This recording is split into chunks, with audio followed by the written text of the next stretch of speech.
Here's a small taste of what you can expect on today's episode of This Won't Last podcast. So think about what you want to talk about. No, I'm just going to not think about it. Perfect. It's going to be the best part. Enough said. I'm just not going to think. Perfect. Dealing with rank amateurs here. Wait, are any of us not rank amateurs? Fucking boy over here. I thought we were all rank amateurs. Sorry. Alliteration? Yes, matter of your life. Well, you guys... You were talking about how gay you were and how much you're a bitch. Something about that. Yes. Or what the fuck were we talking about? Who the fuck interrupted us? Okay, next one is a dry recording next time. You raggedy bitch. Justin, how much of a bitch did you is? Nice punching in the day. Oh, yeah, actually punched me in the top. Thank you. Welcome to This Won't Last podcast. This week we're going to be talking about news from the Week in Geek. Or the several weeks in Geek. We're a little bit behind. I'm Ryan B. Online. We've got Paul Breezy. Hello. Kleptobs. And then we've got, I forget what his name is. Thrifty. Swifty. To dulce. No hablo español. ¿Qué es esto? No sé. Dos sweet. Dos sweet. ¿Qué es dulce? Tú no eres dulce. Anyways, so, Diabetes. Look, I'm as sweet as they come. Right, that is your new name. What is it? Diabetes? Diabetes. I've been adopted a nickname. I feel official now. Welcome to the group officially. How do you say Wilford Brimley in Spanish? Diabetes. Diabetes. I still like the Family Guy version of it. Caused me to lash out. I hit my wife the other week. Then I found out my wife's been dead for 10 years.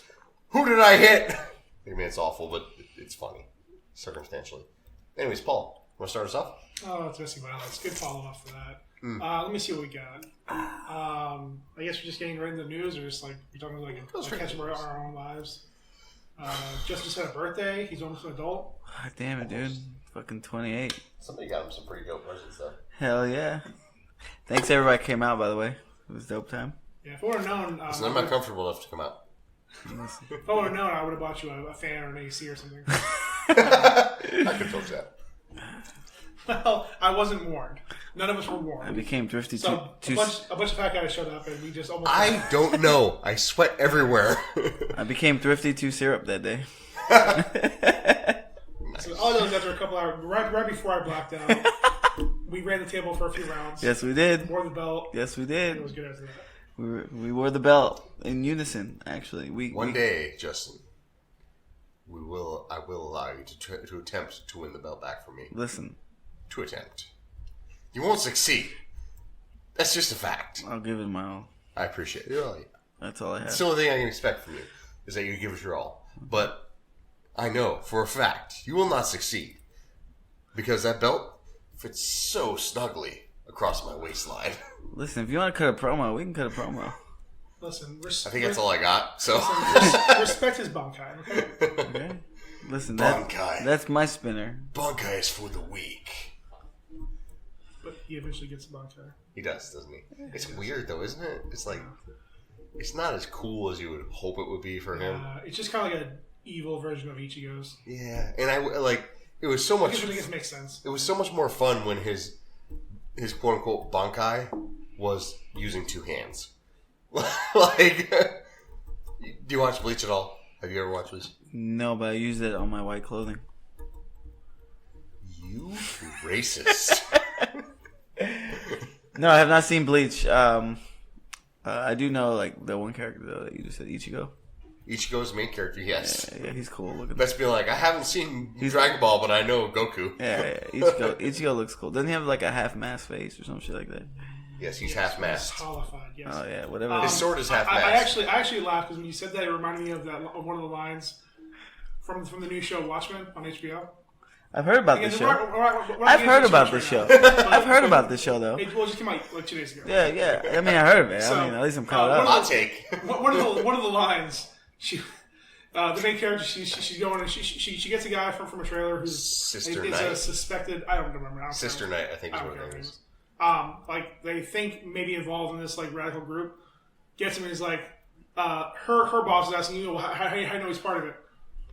I can smell a white supremacist, or I can always smell a white supremacist, and he smells like bleach.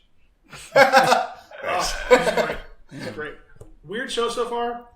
Yeah. It starts off early on, like it should turn out pretty well. But yeah, like even the first episode, like that classic HBO, like get you that big kill in the first episode. Yep. Watchmen, like the superhero Watchmen thing. Yes, any but show, it takes place. Any show with Don Johnson is a win to me. But it takes place in 2019. So what happened in the movie? Dr. Manhattan's blamed for the incidents.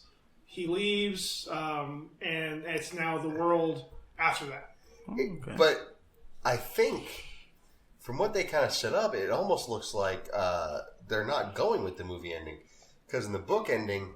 The comic book ending, it was more or less Ozymandias, spoilers, faked an alien invasion and tried to involve Dr. Manhattan in fixing it. So Dr. Manhattan takes off and searches the universe, and the USA and Russian governments call it quits on the nuclear arms race because they're now facing a common enemy. So that's what happens in the book, but it was a little bit weird because, it's like a fake, crazy, squid-like monster that invades. Whereas in the movie, they just have it be Dr. Manhattan that he makes it look like. So that, like, they all are against Dr. Manhattan. But if you're watching the new show, they have these random squid, like showers, yes, for lack of a better term.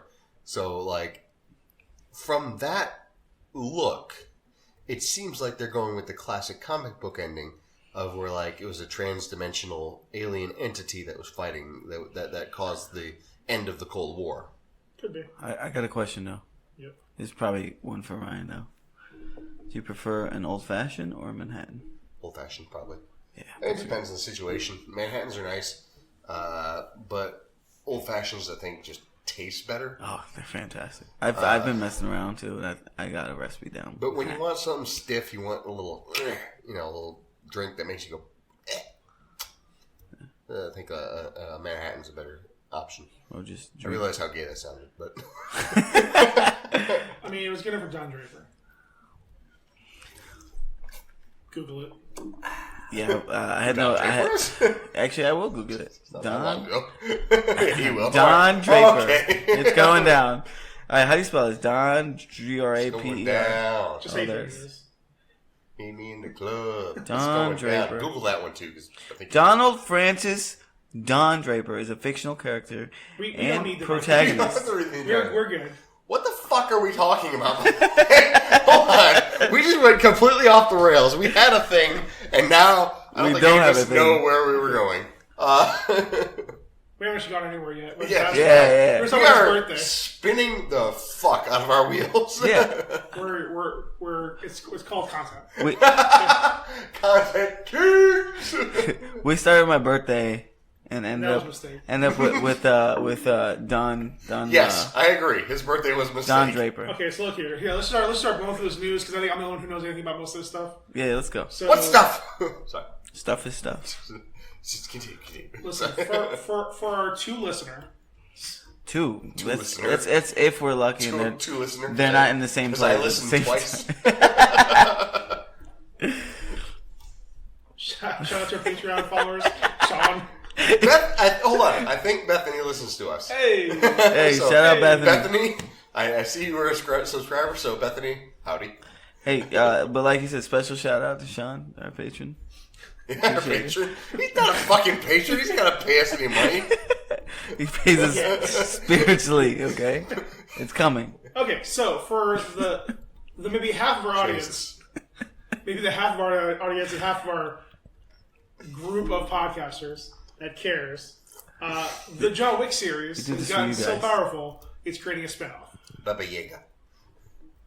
So, show of hands, who's seen John Wick 3? Perfect. All right, I forgot this is a audio only medium. All right, so I'm the one who's seen John Wick 3. John Wick must die. Parabellum. What if I just fall on Bellum? Hey, what is John Wick? Is that the one where like they kill his dog and he like fucking Yes. goes ham?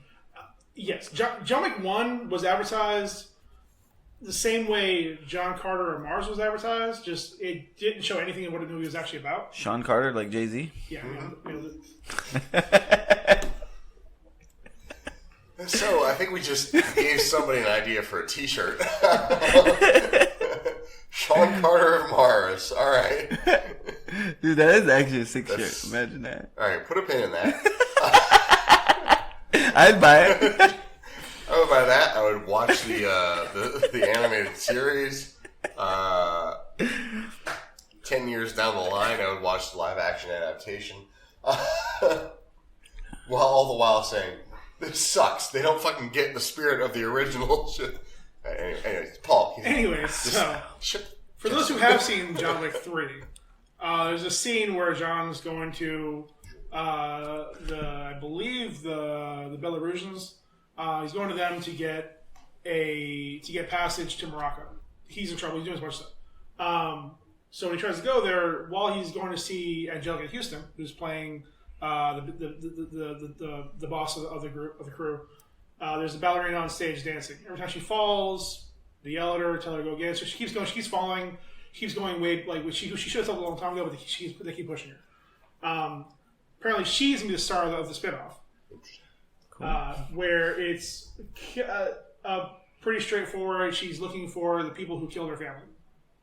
Fucking Polaris or whatever with Mads. Like, this sounds exactly like Polaris. Was it Polaris with Mads Mikkelsen on Netflix? Well, I mean, no, he was just retired, and they didn't want to pay him out, so they killed him. Yeah, that was whole. That was like purely like financial. That was the. It sounds super familiar. It's just killing family out of revenge. Yeah, that's pretty standard. Well, yeah, that's pretty standard action trope. You're probably right. Pretty standard action trope. But bad. I'll shut up. So, like I said, first, I don't know anything about it. They haven't done any. They've only announced this is happening. Keanu will be on producer. A lot of the people from the original from the series will be on to produce. They've announced Len Weissman to direct.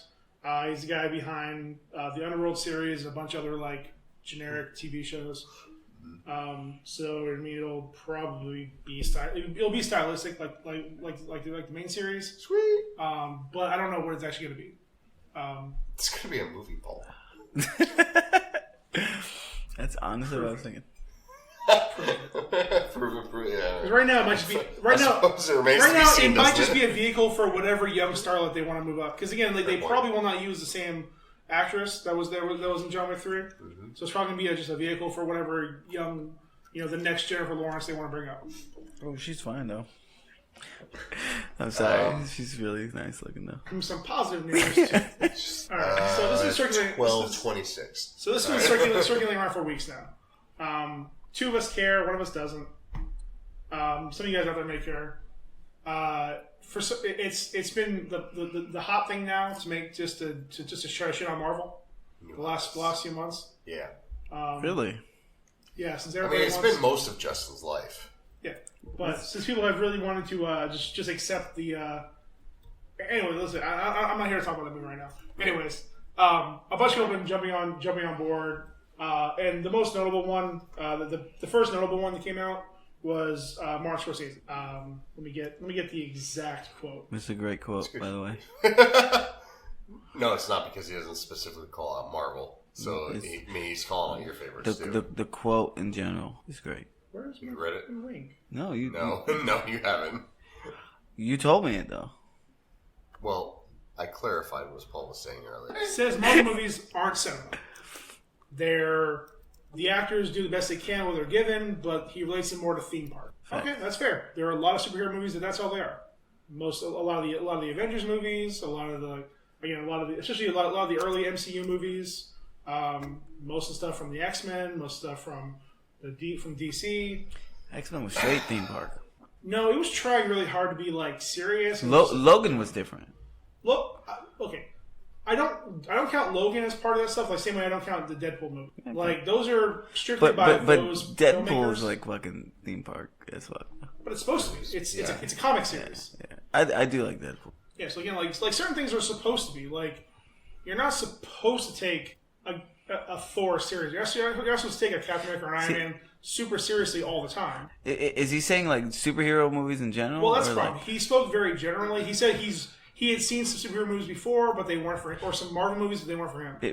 But he never specified what he actually saw. I have the quote here, if you want it. In an interview with Empire Magazine, Martin Scorsese gave the Marvel Cinematic Universe the cold shoulder, comparing the billion-dollar franchise, so he did specify the Marvel Cinematic Universe, billion-dollar franchise to the theme parks.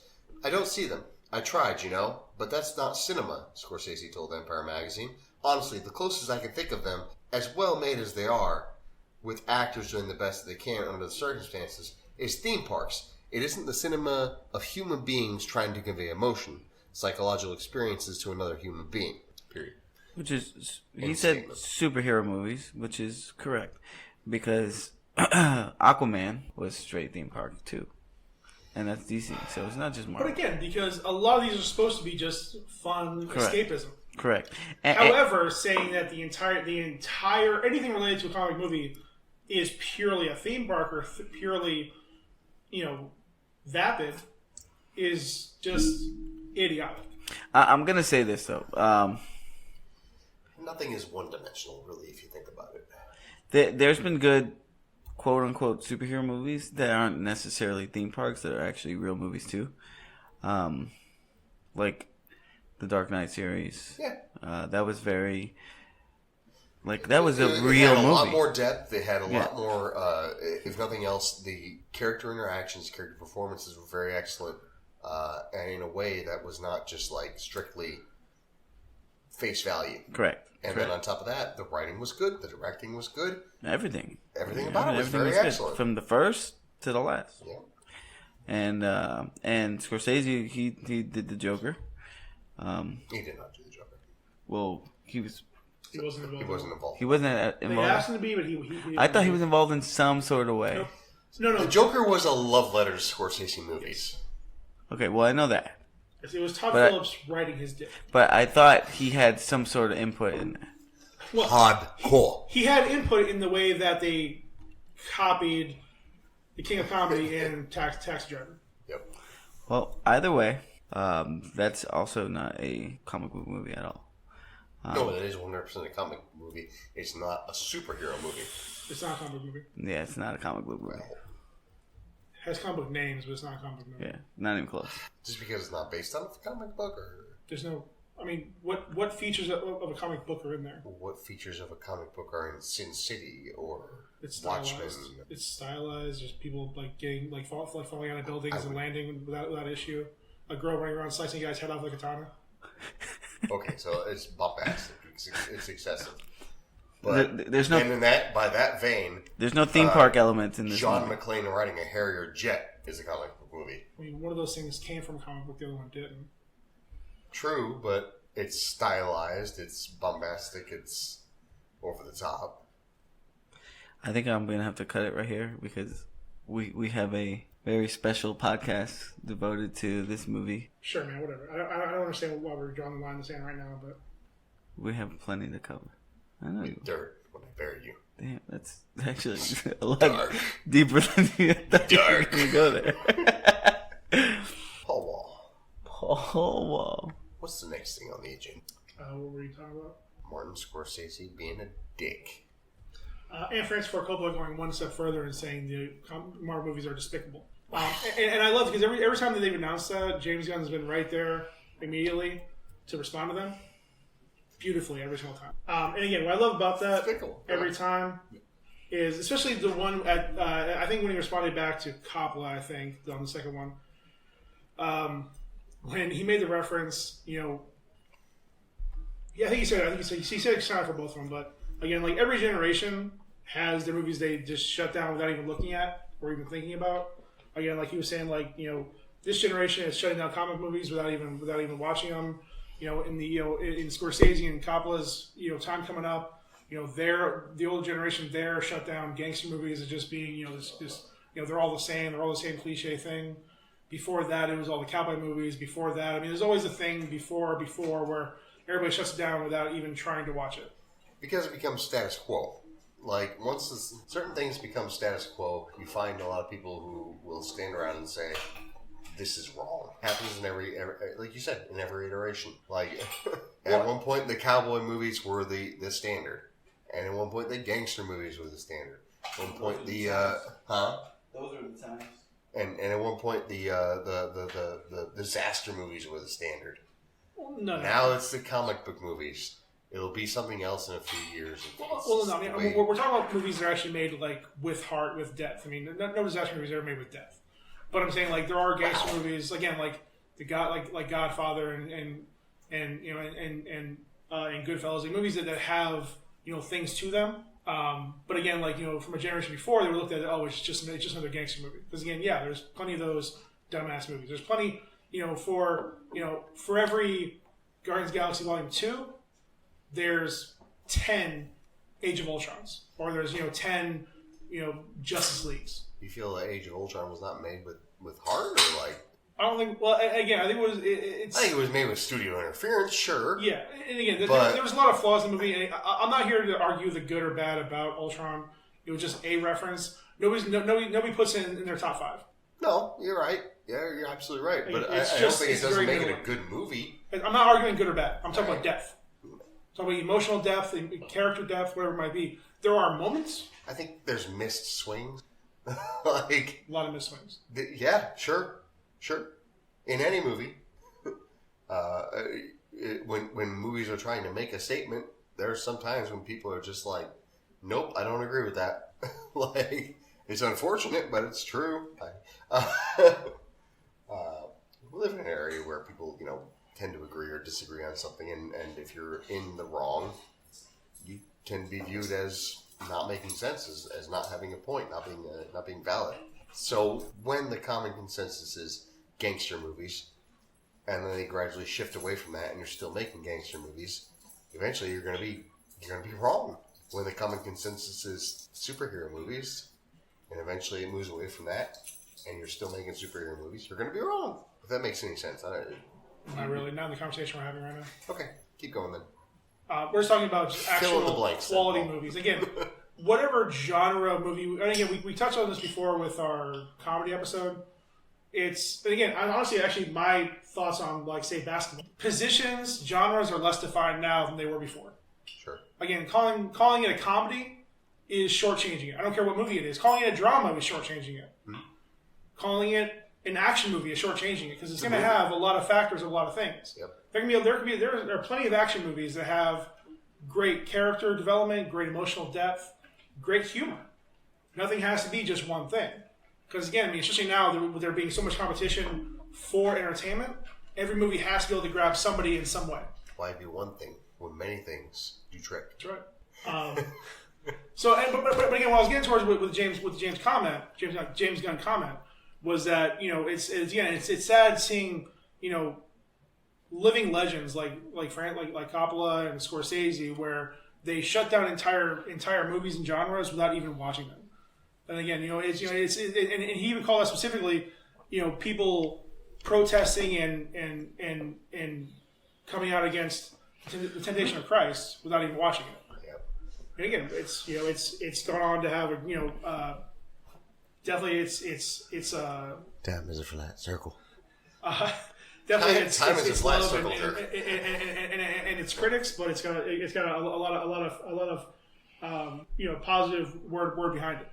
Whereas, in the same vein, again, comparing, putting Guardians of the Galaxy Volume 2 or Winter Soldier, or really, especially big chunks of Infinity War and Endgame, putting all that in the same category as like a Blade 2 or Justice League or the remake Batman of Blade. vs Superman, or but putting all those movies in the same category it just belittles all the work and effort that the actors, writers, and directors have put into those films. It's sad to see these gentlemen turn into old man shaking fist at cloud. Well, it's because film in general has just evolved over the years. So, I mean, back then you made a drama or an action film, and it was straight drama or action because that was what you're looking for. But people have shorter attention spans nowadays, so you just got to involve a bunch of different things and things that capture emotions and stuff like that. It's even beyond is it because people have short attention spans, or is it because... I just think people get bored too easily with the same stuff over and over and over again. Life is not one thing. Correct. You can have an intensely crazy, dramatic, traumatic experience and still find humor in it. Okay. There are still elements of comedy in the most tragic moments of your life.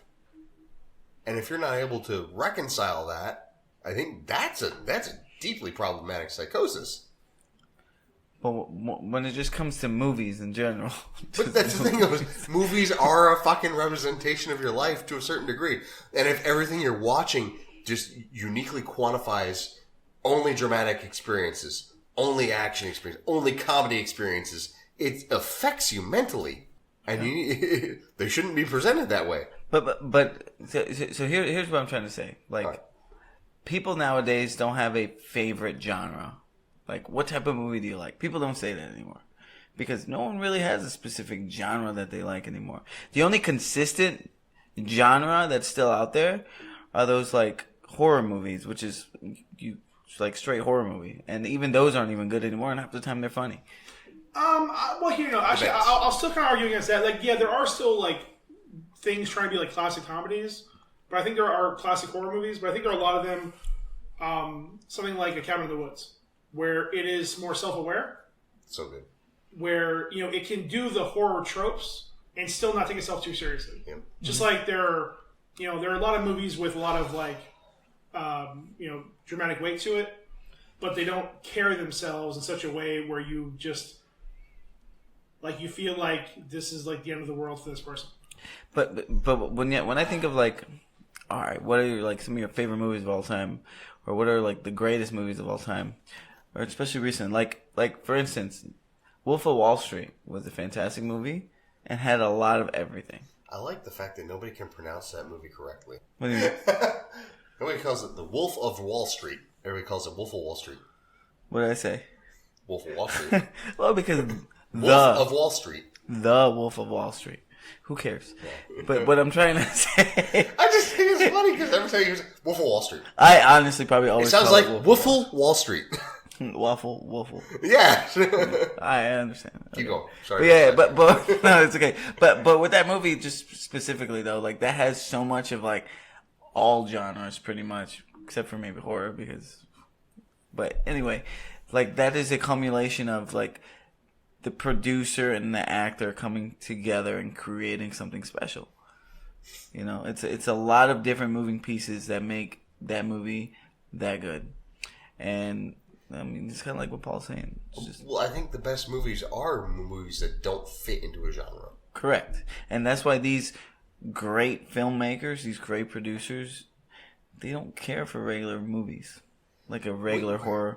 But that's the thing. That's what strikes me as so fucking odd. Is that like, okay, people like Scorsese and people like fucking the other douche, Coppola, who's just too busy making wine these days.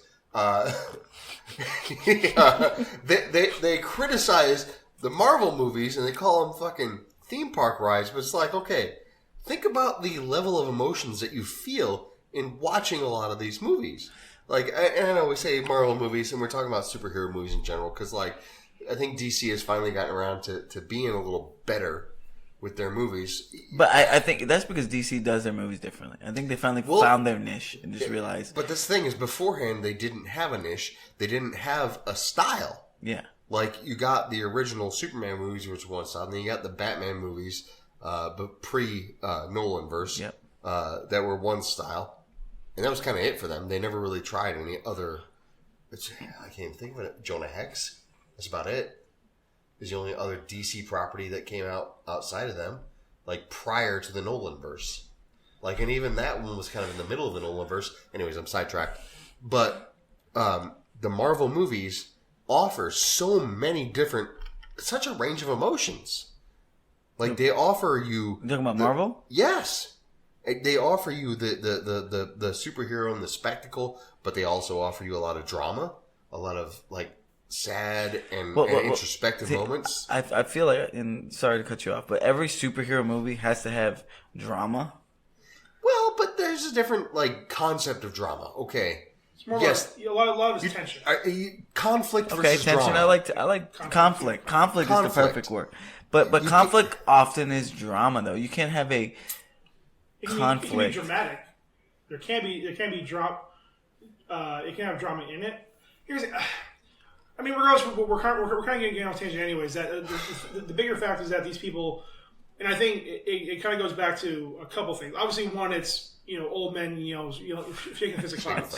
It's the same thing. Same thing. Simpsons did it. It's the same thing again. Like a couple years ago, when like Joe Budden was just shitting all over mumble rap and young rap.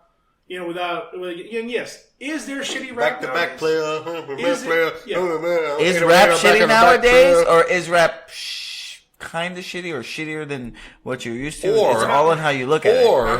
No, but I'm saying it's just how you look at it. Perception. Justin, rap shitty bitch, rap shitty bitch. Chance 20 feet, rap shitty bitch.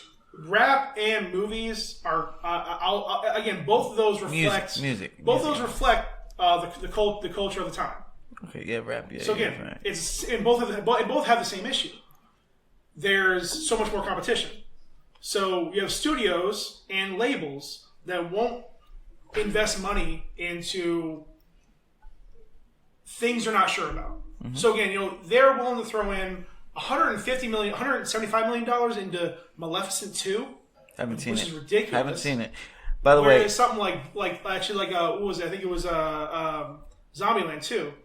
I think that whole budget was like $40 million. That might be a high number. I think it's even less than that. Which is fantastic, by the way. Joker's budget actually wasn't that high. No, it wasn't. You're right. Yep. At all. It was about as high as Deadpool 2 was, or Deadpool was. Yeah, the original.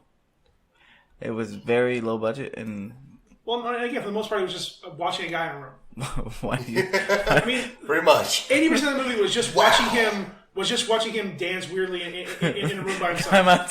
We're not getting into this. I'm just saying. But again, it's next time on This One Last podcast. And again, their budget was small because they didn't want studio interference, and that's how it was. So what I'm getting at is again, like there's obviously Disney, throwing $175 million at Maleficent 2. Who the fuck wants to see that? Actually, a lot of people. I'm not gonna lie to you. It didn't do that well. It hasn't. Not as many people Could you imagine whatever project you're working on, having the clout, to the people involved in the Joker and whatever the fuck went into making that movie, where you could have the clout to not want studio interference, still having a small enough budget, and just getting your wish as far as like not having the studio be involved. Like Deadpool didn't even get that. A lot of that was here's the thing. I don't think it's clout. A lot of it was desperation. Because maybe DC, I think DC was desperate for a desperation. Yes. 100%. No. Again, look at this. Even their most successful movies were not that successful. Do you know what? This isn't really a DC movie though. Like it's not supposed to be. But it's under their banner. Yes, but it's not into I'm any talking correlation. about Warner Brothers, not DC. Okay. It's pretty much Warner Brothers has been tanking for a number of years. Their most successful movie of the last 3 years. Do you know what it is? Oh. Aquaman. Oh, that was a good movie. That's the only DC movie to cross $1 billion. It was a fine movie. It was a fine movie. That was a good theme park movie. Everybody enjoyed it. It wasn't super offensive. It wasn't. I actually liked it, and to be honest, Jason Momoa, he looks like a superhero without being. Hey, you know who else looks like a superhero? Fucking Chris Evans. Fucking Chris Hemsworth. Listen, we're not here to have this conversation. Like, you giving that credit to Jason Momoa is ridiculous. All right. Again, my biggest frustration with all this, and what I was trying to get to, was that there's so much competition that studios and labels will put their money behind what's bankable. Yeah. So that's why they'll keep investing money on reboots and franchises, because they know that at least the fans will go and see that. Even if it's terrible, they'll still go and see it. Reboots. And same thing with music, they'll go with what's bankable. That's why there's so many acts that sound the exact same. That's why everybody right now sounds like Marshmello. Marshmello. Everybody sounds. That's why every song right now is so fucking sad. It's why I listen to fucking like Dirty Blues and shit. Dude, like that. to be honest, the only one doing anything different right now is the Baby. So I like the Baby. I played Paul this thing earlier where it was this band doing a cover of Enter Sandman, but they were doing it in like a jazzy dance style. It's like that's why I just don't listen to fucking. Like, if somebody's going to copy somebody, I'd rather have it be interesting than just have it to be the same thing. Maybe that's just me. I don't know. So, anyways, sidetrack. So the competition of variety, because again, obviously, movies aren't competing with just other movies. They're competing with TV, with streaming services, with YouTube, with Instagram, with TikTok. There's tons of things keeping people. TikTok. There's tons of things. There's tons of things keeping people from going to the movies. Because again, going to the movies now, and again, it's another reason. And again, it's another reason why movie theaters across the board have had to upgrade. Oh yeah, I mean, look at Regal right now. What they just how many years? How many? Regal has actually Regal's still basic, but they just kind of set like a tone a little bit Here's with the their thing, little pass that they did. go ahead. Right? Okay, in my opinion, Regal did the right thing because Regal offered everything right now. Mm-hmm. Regal has offered the experience, and for those of you who don't live in Naples. No. For those of you who don't live in Naples, sorry. Well, no. For those of you who don't live in Naples, Regal Cinemas, especially the Hollywood 20. It's not just Naples though. I think it's all. But so you can probably relate to this. Hollywood 20 was the last one to get. If you're listening, sorry, I'm trying to be serious here. Shut the fuck up, Paul. Our one listener doesn't live in Naples. Yeah. Anyways, Regal remodeled after the hurricane, so it's like 2 years ago. But they remodeled and they put in a bar. They started doing like proper food, and they got a 40X, and they got an IMAX, and I think they share the IMAX with the 40X. They got the nice recliner seats, and they got nice recliner seats. They remodeled the entire thing. But the point is that they gave everything a chance. Like there are certain theaters that will just do the booze and the fucking, the food. There are some theaters that will just do the IMAX. There are some theaters that will just do the 40X. Regal opened up and did everything, and I feel like that's what they need to reduce the amount of theaters. They need to control the prices of the tickets. So, like, if you want to have matinee things, do that, whatever. You want to have a Tuesday cheap seats, do that, whatever. But offer the other services as well. And I think that's the problem is a lot of theaters are just banking on straight movies, which sometimes, if there's not a good enough movie, they're not going to go see it. Mm-hmm. Offer the experience. Make it a destination. Make it a place to go. Well, that's what they kind of did with this new pass, though. It gave you a reason to be like, you know what? Maybe I don't want to watch this movie. But I'm paying $22 or $20 a month anyway. It's like a gym membership. Think about it. Everybody and their mom pays for a gym membership. And most people don't go there. But half of those people, and damn sure their mom don't go to that damn like I said, that's what I was trying to get to, was think of how many years from the 90s, when you guys were kids, going to the movie theaters. That was an event. Adults. That was an event. When I was a kid, that was an event. No. Listen, I'm trying to say this point for 15 minutes. Can you just let me finish my sentence? I'm still not into the main point I was trying to start off with. I'm still in the middle of a second point. Floor is yours, Paul. That's. The floor right now is full of whiskey. What I was trying to get to was thinking from when we were kids to now we're being adults. Mm-hmm. How many of those years did the movie theater really not change, other than just getting less good arcade games to play? Well, every single year. For us, I feel like for us, because nowadays in Naples there's 6 different movie theaters all of a sudden, which is kind of crazy. There's always been like that many, though. No, Paragon wasn't always there. Silver Spot wasn't always there. It just wasn't called Paragon. It was called Pavilion. Silver Spot wasn't always there. Silver Spot's the only new one. But Silver Spot wasn't always there, but there was a drive-in that is no longer here. Oh, the drive? Yeah, I remember the drive. And that was where they do, what was that, on Davis now? Or right? It used to be on Radio Davis, yeah. Yeah, that's old, though. That's right. There was another option. I guess there was different options to go to see a movie. There's movie theater in Marco. There's movie theaters like everywhere now. But go ahead, Paul. Finish what you saying. Living in Naples you've always had the option. Listen, this isn't a Naples thing. Naples is behind every other city in the country. So many ways, but also the fact that again, our Regal was the last one to get any of this stuff. Yeah. Yes. But, you're right. But thank fucking God that did. Thank God for the hurricane. I just remember though, because it's a shame, but from the point I remember going to the movies the first time to the last time I remember going to that movie before the theater, that's a good 20-something year difference, and not a damn thing changed. Justin, and movie theaters in general. I've got a thing that you and I are both going to drink right now. is a glass of shut the fuck up so Paul can talk. Let me try that, though. All right, fine. Do that too. Do that too. No, and again, so movie theaters didn't change for the longest time because they didn't have to, because they were the big dick in entertainment. If you wanted to enjoy yourself, that's where you had to go. But now, again, with everything we talked about, all the different forms of entertainment, and again, what was it? I think we want to talk about. I think it was 07 or 09. I think 2009. I think was when movies really started to kind of. We didn't have like the big as many people going to movies as there were before. 2009, 2012, somewhere in there. I forget exactly when it was. That's when Netflix really. The number of tickets sold started going down. Well, and again, just online streaming in general. I mean, again, in 2009, 2008, I think, or 2009, I think was when YouTube really started blowing up, and all different things where you could do things at home. You could watch it at home. I mean, again, at that point, everybody had, if not DVDs, they had Blu-rays. They had. Oh, my next door neighbor used to sell digital library. Yeah, you didn't have to go to the movies because you can just sit at home watching the same movies you've been watching forever. It's really all you're doing now. You're watching the same movies just with different actors. But side note.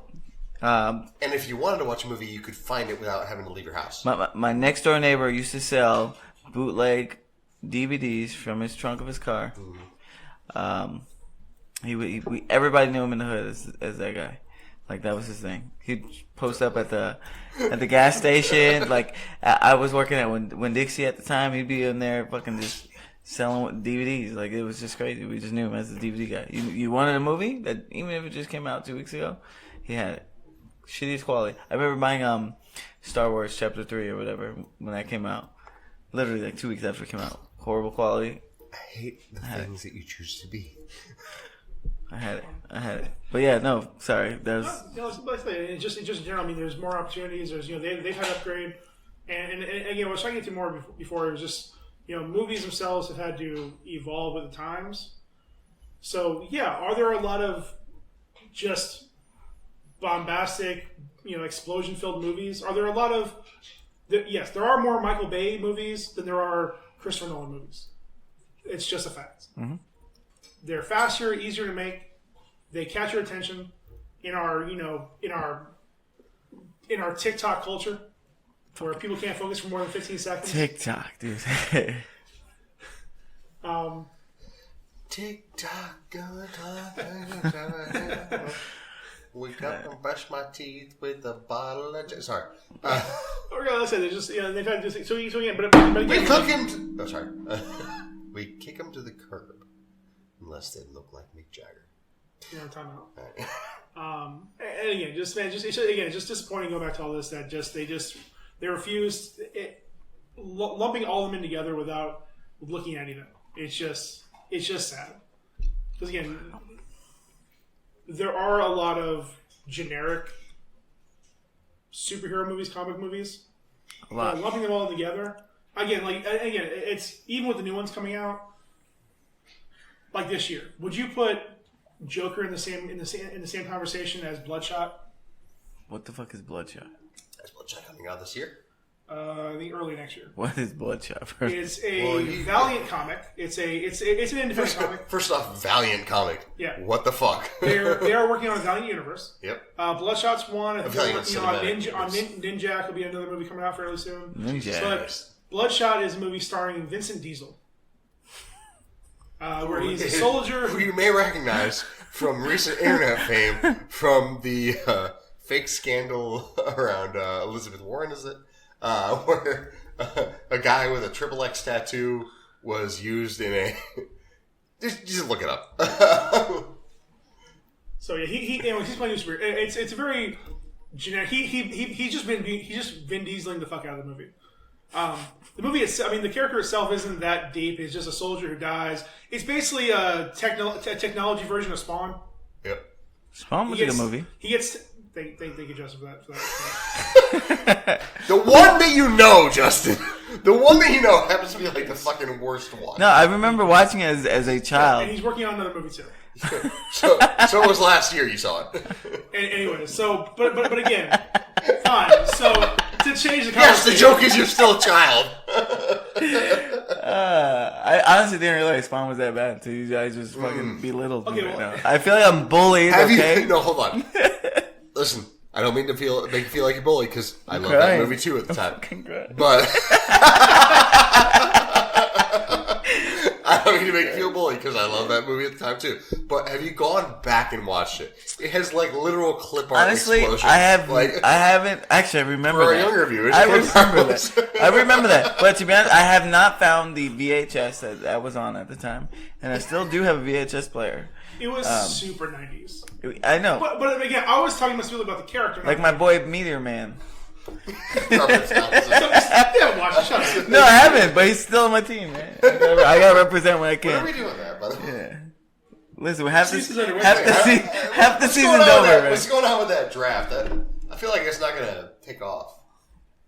Like, Paul put all his eggs in that basket. You know? The season is well underway, okay? Yeah, we're halfway through. Some of us are having a great year, some of us are not. I'm not doing great so far. Is this spot now where they're doing an update on this thing? I feel like my team should win everything.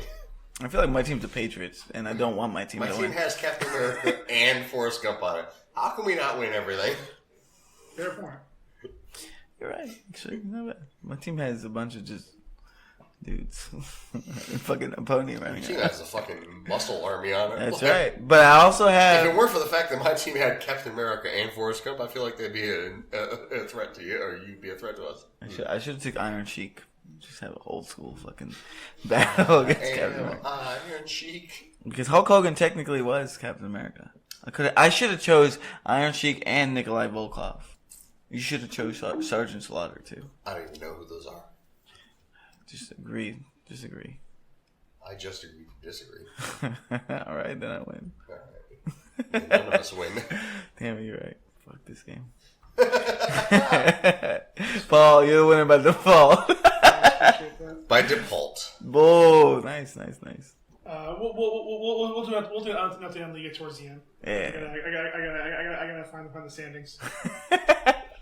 I wasn't ready. I wasn't ready to talk about it. To be continued, guys. I am literally America's team. All right, we're gonna blow through a few of these. Some noteworthy information. Noteworthy. Right. Write it down. Some good news for Black Hollywood. Oh yes. Tyler Perry Studios. Yep. Launched in Atlanta. Yep. Atlanta. Over the last few weeks. I'm happy for it, but I'm a little disappointed he went by Tyler Perry Studios. It's on brand. Yeah. You kind of have to though, especially. I feel like it should be something a little more. I don't know, like a little more representative of Black Hollywood. Everybody knows Tyler Perry. No, I know, but here's the thing. Here's the problem I'm getting into now is is in a few years when people start doing reports on Tyler Perry Studios, I'm just gonna I'm seeing all the memes about TPS reports. I love it. I'm 100% on board with that. Did you not get the memo about the TPS reports? I just wish, yeah. And I just wish that, again, it was a little more... But again, I understand, again, it's his thing, man. He built it. He's behind it. I can't argue against it. Like I said, I'm just surprised he didn't try to be a little more inclusive of more Black Hollywood. But... Well, go ahead. Like, I get Atlanta... But at the same time, like, I don't get Atlanta because, like, okay, the reason that LA and the reason that a lot of Florida studios are there is because of the climate and stuff and the fact you can shoot year round. Which I guess Atlanta is still kind of in that very temperate zone where you can just shoot outside year round.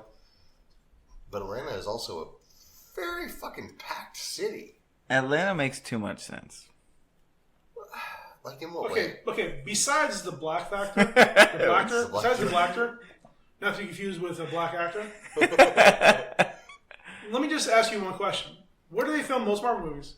Listen, first before we talk about that, I want to say that the last episode or the episode before the last episode, where whoever decided to name it Black Nito versus Magnegro, pretty sure that was D who chose Magnegro. That was a much better choice. Because it was funnier.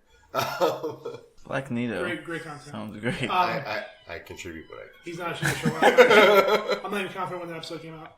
Regardless. I am a content pauper. I'm not even confident when this episode's coming out. Regardless, most Marvel movies, which we're again, live right now. We're live. A large chunk of the movies coming out now. Bitch, I will publish this regardless. We're live. We're live on air. Then answer the question. I don't know. What was the question? Where does Marvel produce or film most of their movies Atlanta. On a green screen? in Georgia. Boom. Adult Swim, because Georgia gives great tax breaks Yep. for these studios. Did it really? Yeah. Yes. Oh, interesting. Most of the Adult Swim stuff, Marvel, Disney in general actually does a lot of filming in Georgia because of the tax breaks. I guess because of the fact that, yes, a lot of things nowadays are fucking shot on green screen. They don't have to fucking actually shoot outside and whatnot. But Yeah. And again, there's only maybe 3 cities you can build the first independent black studio on. If it isn't there, it's gonna be DC. If it ain't DC, it's gonna be what? Seattle. How many black people are in Seattle? Besides Russell, he's only half. that's the brilliance of it. Yeah, you got to start somewhere. Like outside of that, it would have to be really somewhere in the south. I feel like it has to be somewhere in the south. Yeah. Chicago, maybe. Chicago's definitely not the South. First of all, The Congratulations. south or Chicago. But thank you for listening to what you wanted to listen That's to. your best. I had to fact check what I could fact check. Anyway, okay. All right. Well, while he's patting himself on the back, Yeah, hey, Brian, get me on this one, please. Please. Come on. It's right there in my back. It's not that big. Just hit it. Just hit it a couple times. Hold on, let me get a fucking while knife. he's patting on the back, I'm gonna carry this on my on my back. So the studio is 330 acres, What have you been doing so far? built on a Confederate Army base in Atlanta. So Confederate Army base. I love that. Love the That is irony. a wonderful touch. Perfect irony. Wonderful touch. And most importantly, two important things. One, he's built 12 sound stages, each named for icons in the black entertainment community. Diane Carroll, Oprah Winfrey, Spike Lee. These are in no particular order. Who's Spike Lee? That's my dude. Spike Lee, Denzel, Halle Berry, Della Reese, Harry Belafonte, Cicely Tyson, Sidney Poitier, Will Smith, Whoopi Goldberg, and John Singleton. Of course, Oprah has the biggest soundstage. Yep. And also, I thought it was hilarious. He built his own White House. He actually has a show coming out. I think it comes out in January. Yeah. Called Oval. Is it Oval or the Oval? Yes. I think it's called exactly. But it's another one of those like Based soap opera ish. Based on Barack? No, it's just new people, independent people. Okay. Why would it be based on Barack? Oval Office. You And he was the only black president. So So, far. so far. correct. So far. And First, actually, kind of cool let too, me correct because, myself. The first black president. And they're not ready. They're not ready yet, but he does have plans down the road to build a compound for housing for victims of sex trafficking, homeless women, and LGBTQ youth who are displaced. This guy's on studio, man. He went from That's awesome, though. he went from living from living in his car to these weird. I remember D had those plays. Yep. On DVD forever ago. He used to love the shit out of those plays. We really should get D on this one. D because- loves Well, and again, I just want to everything. touch on this real quick. No, but fucking D was on Tyler Perry's shit before Tyler Perry was a big thing. Oh yeah, no, this is Like, I'm talking about 15 years ago, probably. yeah, probably more than that. on. Well, No, man, like, I think Tyler it's Perry's about been when he around started for a doing- while, Well, though. yeah, sort Yeah, of. probably before Well, that. 15 years ago, I think it was about when he first started off, doing big on how his the fuck plays. old am I? You're like 'Cause 30. I forget. Too old for the club. Too old for the club. Not too old for the show. I'm too sweet for the club, though. Might want to fact check that. Anyways. Just Got him. agree with me for once. You have to. We got a thing going. We're not going to do that. Our listeners expect this. This is a safe zone. I can't say our listeners without. Listen, this is a safe zone, but we're not going to enable you.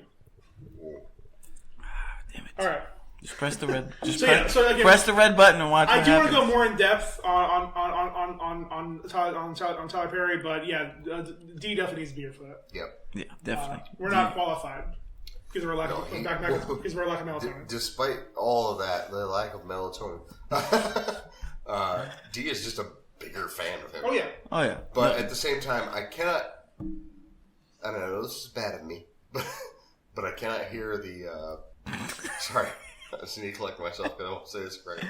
I cannot hear Tyler Perry and defending sex traffickers without thinking of the Boondocks episode in which he had all the oiled up men. No, you ever see that one? No. It's funny. Damn, man. Like Riley and Huey tried to fight these dudes that were. Just you gotta see this episode, the Tyler Perry episode of Boondock. It's funny as shit, but the thing from it is Riley going. They're trying to grab the dudes who are like fighting against them. And Riley's like, I can't get them. These niggas is too glistening.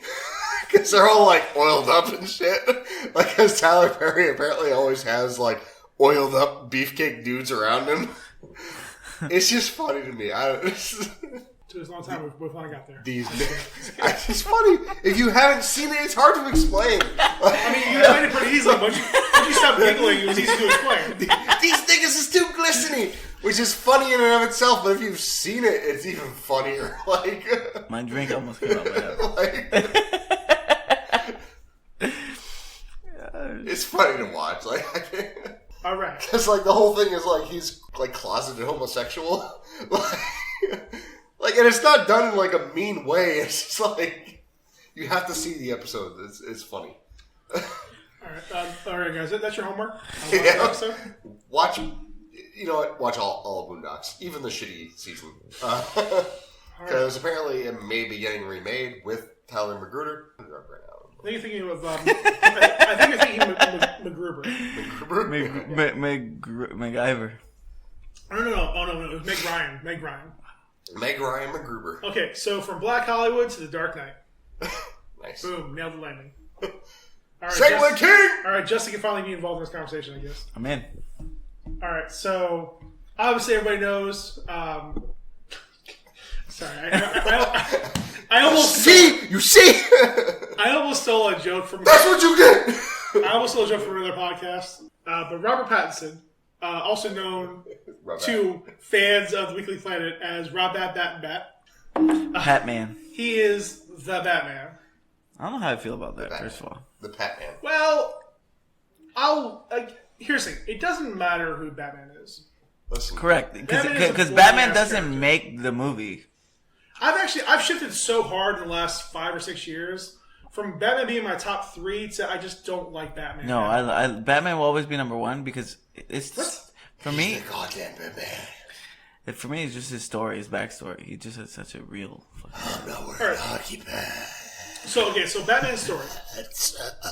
He was scared by a bat when he was a kid, and his parents got killed in front of him, and then spent, depending what timeline, what continuity we're dealing with, anywhere from 3 to 10 years training with ninjas and assassins and spies, learning every skill in the world. Yep.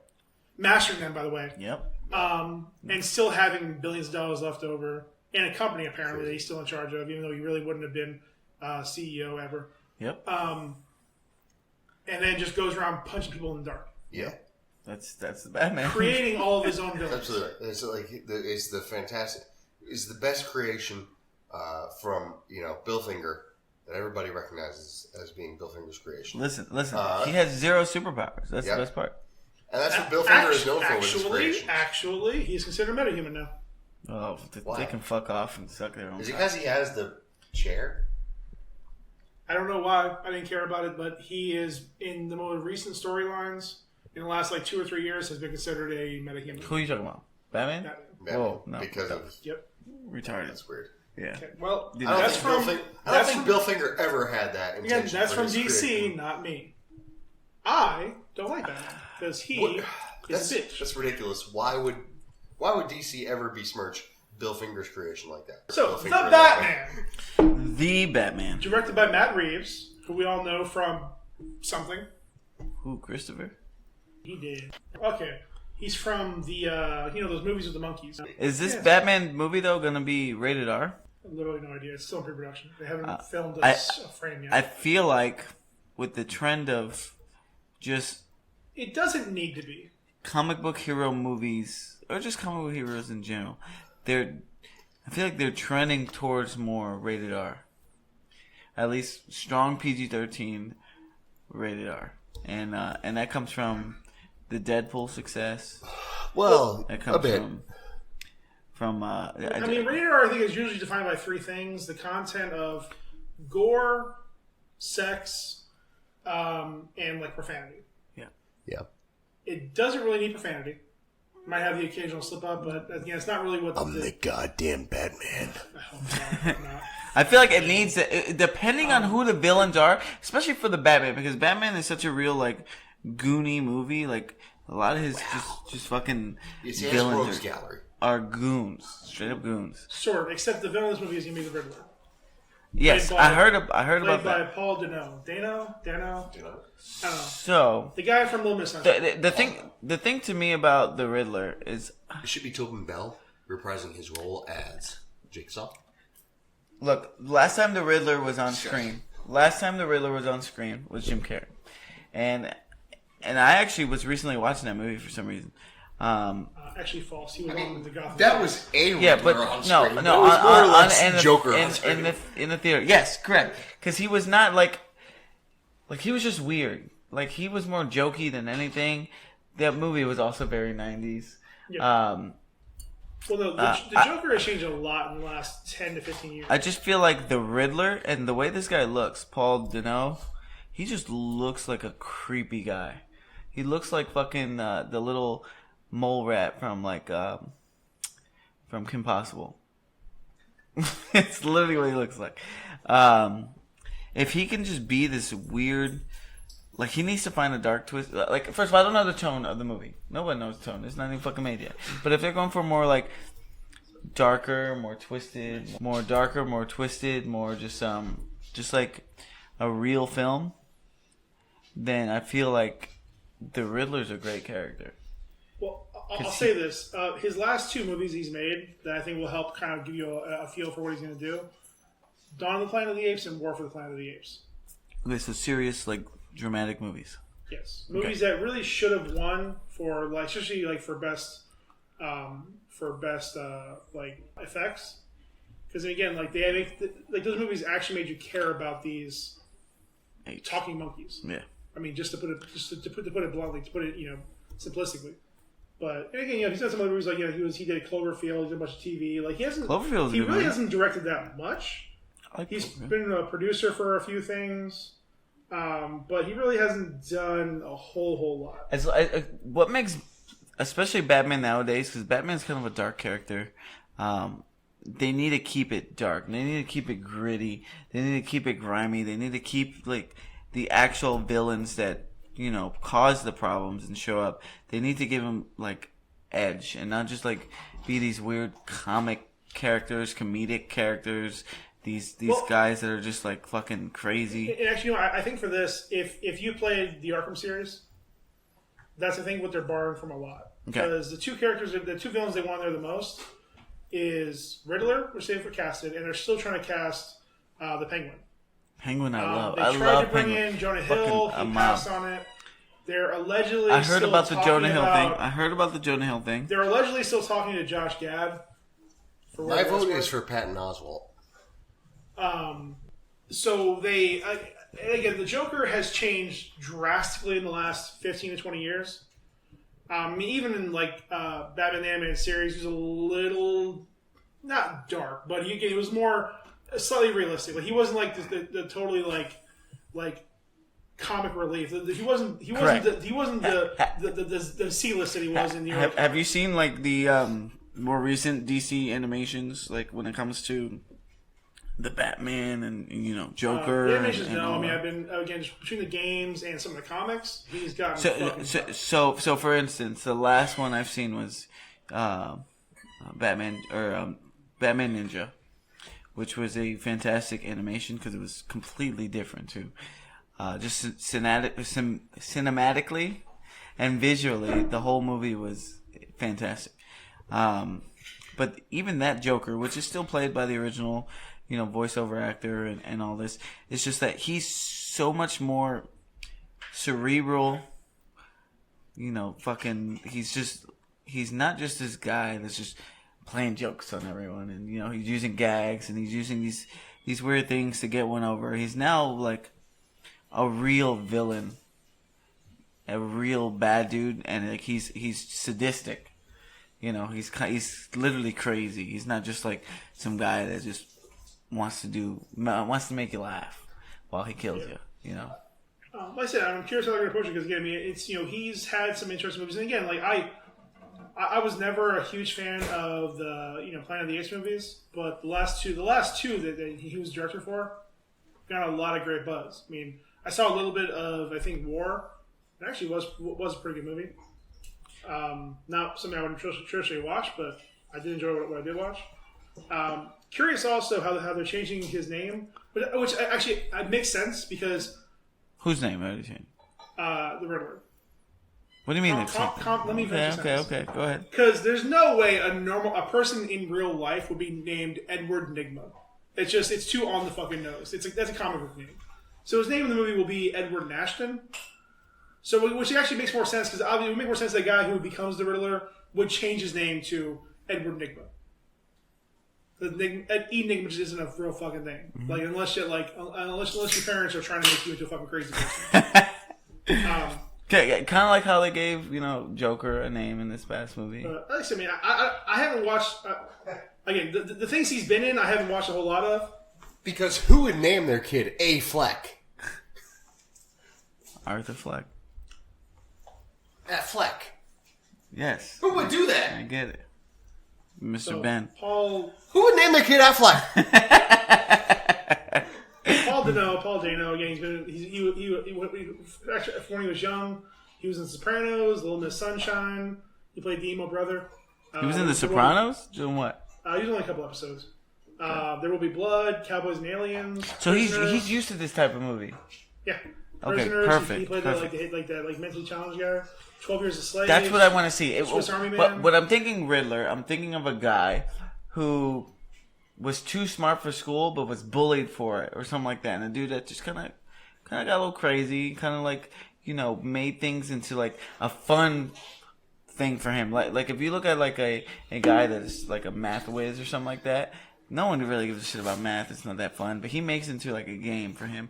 And now he's kind of used this to like one up things and just kind of get what he wants. And especially if these things that he wants are, things that he shouldn't have. Like he does these little games that really only himself can solve. I'd like to play a game. Yeah, I mean, I guess the core of Riddler is that he wants to prove that he's the smartest guy in the room. Yeah. No matter what the situation is. But specifically that he wants to prove he's smarter than Batman. But what's funny though, became his good. Like, yeah. What's funny was because Batman was his only challenge. Like, yeah, because no one can figure out Batman. It's yeah, fucking Batman. Especially maybe he's obsessed of finding out who Batman is. I hope not, because I'm tired of people figuring out who Batman is. Yeah, but that's just one thing to get this guy crazy is that he knows everything except who the fuck is Batman? Like, who's this guy? Well, or that kind of like that impression you just did when you walked Jigsaw. in. Yeah, like, that's what I'm saying. He's Jigsaw. better as like a Jigsaw character. Yes, that's the direction I'm hoping they go. It's like somebody who's like, instead of like doing these weird little riddles and yada yada, he's more of like, let's play a game. Almost a cross between like Mad Hatter and Riddler. Well, that'd be dope. That'd be dope. Like he's got to have this like. The potential is real, guys. The potential's real. There is something there, yeah. Well, and they are going for more of a detective, like film noir style. So I love that. They very well could borrow that, elements from like again a Seven or things where it's a lot dark, obviously a lot darker tones. And of course, Riddler borrows because the Riddler. I don't think anybody has a nobody has a deep attachment to Riddler like you do Joker and other characters like that. So you have a little more wiggle room with him. And even the Penguin, like I think. Again, they do something again similar to how he was carried in kind of Arkham Asylum and the more recent comics, where it really is more just like more like a disfigured, like a really like kind of like mutant looking mob boss. Yeah.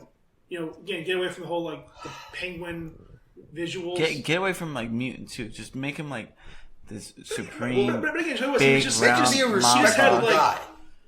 Make him be a respectable guy, a respectable mobster who just happens to be short and fat and kind of ugly looking, and like I mean, there's a lot of ways to play it. There's a lot of ways to play it. You just gotta give him an attitude that he's so does not give a fuck about anything. Like he's just like he's not crazy. He's not insane. He's just like this dude is just fuck. He will kill his own mother just to get one over on himself. Paul, or whatever. You mentioned the Arkham games. In the Arkham games, he's more or less he is more or less a fucking Danny Boyle like villain.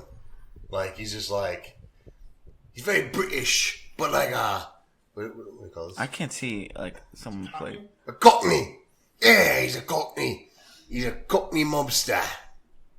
Yeah, like what? Yeah, I mean, it doesn't have to be that, but like the idea is there. Just where he's just a person who, again, even something simple like where maybe you borrow kind of like a slight idea from like a Dr. Doom kind of thing, where really one small thing and he lets it define him. Yeah. Maybe he has maybe he has a longer nose, maybe he has. Yeah. Maybe at one point he fucking... The longer nose makes sense. And it doesn't necessarily that he define it. It makes him define it. It could be everybody else who's constantly fucking mentions it. Even if it's in like the douchiest fucking capacity. Yeah. Like, it could be something small, where he just... He owns the Penguin moniker because that's what people have or they describe him as the Penguin. Like be like, oh, like that penguin looking guy? Something like that. Yeah. And he just kind of runs with it. Yeah, I said, and he's just like, you think I'm a fucking penguin? It's kind of how Joker took himself to be Joker in this movie because someone called him a Joker, and then he just kind of went with it because he had the whole clown thing. I mean, one of the few good things I did enjoy about the Gotham series was actually their take on the Penguin in that series, where he had kind of a weird walk and he looked kind of like I can't remember the guy's name, but the little weird guy they had play Penguin in that series. Like, they called him the Penguin because he just had a strange walk. He had a little strange walk. So, again, I think that plays well where you can just have something small. Where, maybe he eventually gets over it, he gets surgery, he fixes his leg, whatever it might be. But it just sticks with him so he owns it. So nobody else can hold it over. I just think small. What was the name of the movie? Or he doesn't even have to be small. He just has to be round. Where Abernathy Darwin Dean made his debut. Okay, so... Something with the 90s? Yeah, something nice. Accepted. Unaccepted. Unaccepted or accepted? Accepted. Accepted. Yes, there we go. So basically it was a Justin Long vehicle in which he pretended to make and Jonah Hill. And Jonah Hill. In which he pretended to make a college so that anybody could get into it. And one of the applicants was Abernathy Darwin Dean, but you can just call me ADD. And that was the guy who played the Penguin. Look him up. I feel like Alec Baldwin would make a good Penguin. Something about him. Alec Baldwin. He's just an asshole in general. And I just feel like to continue casting this, they also cast Zoe Kravitz in the last few weeks. Saw that. Catwoman. Jeffrey Wright will be... Yes, and specifically Selena Kyle and Catwoman. So it'll be the first time that there is actually... Well, specifically black Catwoman. Yeah. Part black. Yeah, I mean, obviously we had Halle Berry and... she was not Catwoman. What was the 60s show? Eartha Kitt. Eartha Kitt. So... Halle Berry was Catwoman, wasn't she? She was not Catwoman. The movie was Catwoman. It wasn't Selena Kyle. And even like in the first series, they didn't really call her Selena Kyle. Or they didn't call her Catwoman. I forget what the hell the combination was. Yeah. But anyways, this is like... The less said about that movie, the better. But again, I'm perfectly fine because again, this is one of those characters that I'm always fine with the casting because again, like her character isn't defined by her race. Yeah, but I'm a little hesitant on Catwoman in general. I feel like just her existing. Yeah, well, I just feel like if because you want to go to the wedding. No, I just feel like if you're gonna start a Batman trilogy, which is what they're doing. No, I heard it's gonna be a trilogy. They say a lot of things. Yeah, but they're aiming for 3 movies. They were going to make a Green Lantern movie. Huh? They were going to make a Cyborg movie. They've been trying to make a Flash movie for 10 years. Yeah, but Flash just needs to stay on TV. But no, he doesn't. He's got to run the point where he get him off TV. But what I'm trying to say is like, I feel like, and maybe this is because like this is just generally how Batman movies have gone. It's like you do an introductory of who Batman is, you get a villain out there. Show him like maturing, give him a backstory, maybe change it up, do like your own twist, and then give the bad guy his own backstory and twist and how they correlate, and just making an epic ride to conclusion of that first movie, and then you continue on after that. It's kind of like what they did with the Nolan movie, the first one. It was all pretty much just how Batman became Batman. And stuff like that. That's the thing with the Nolan movies. It was Nolan had such good backstory to everything.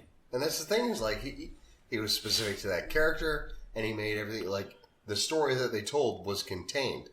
The story that they told was specific. Like, the issue is that, like, a lot of times they aren't good enough to do that. Like, a lot of these studios... that I understand 100%. And that's the point that I was going to make. But, yes, you are correct 100% right there. It's just... I like that. it's not easy to do that. And I get it. But I just feel like introducing too many characters right away because... What, now you have Catwoman in all 3 movies? Hold on. Catman's an entirely different character. You have Cat... So, okay, here's the thing, too. Again, we know zero about this movie other than it's going to be a detective movie. He's going to be focused more on his detective skills. So more of a crime movie, more of a noir style. So, again, they very well could just introduce her, and that'd be it. I feel like they wouldn't... So, again, if what you're saying is true and they are planning several of these movies... That's what I've heard. Is Rob Batman back? I've heard it was 3. He signed to do a trilogy. Sure. If that's the case, you could very easily introduce several characters. Again, it's how many other movies? There's tons of movies where they introduce numerous characters. And again, you don't have to introduce because everybody knows who Batman is. Well, and even the Riddler and Penguin, I think a lot of people are at least vaguely familiar with them. So at these points, you can just do give the Riddler some backstory. Just be an established Batman. Give the Riddler. No! Stop.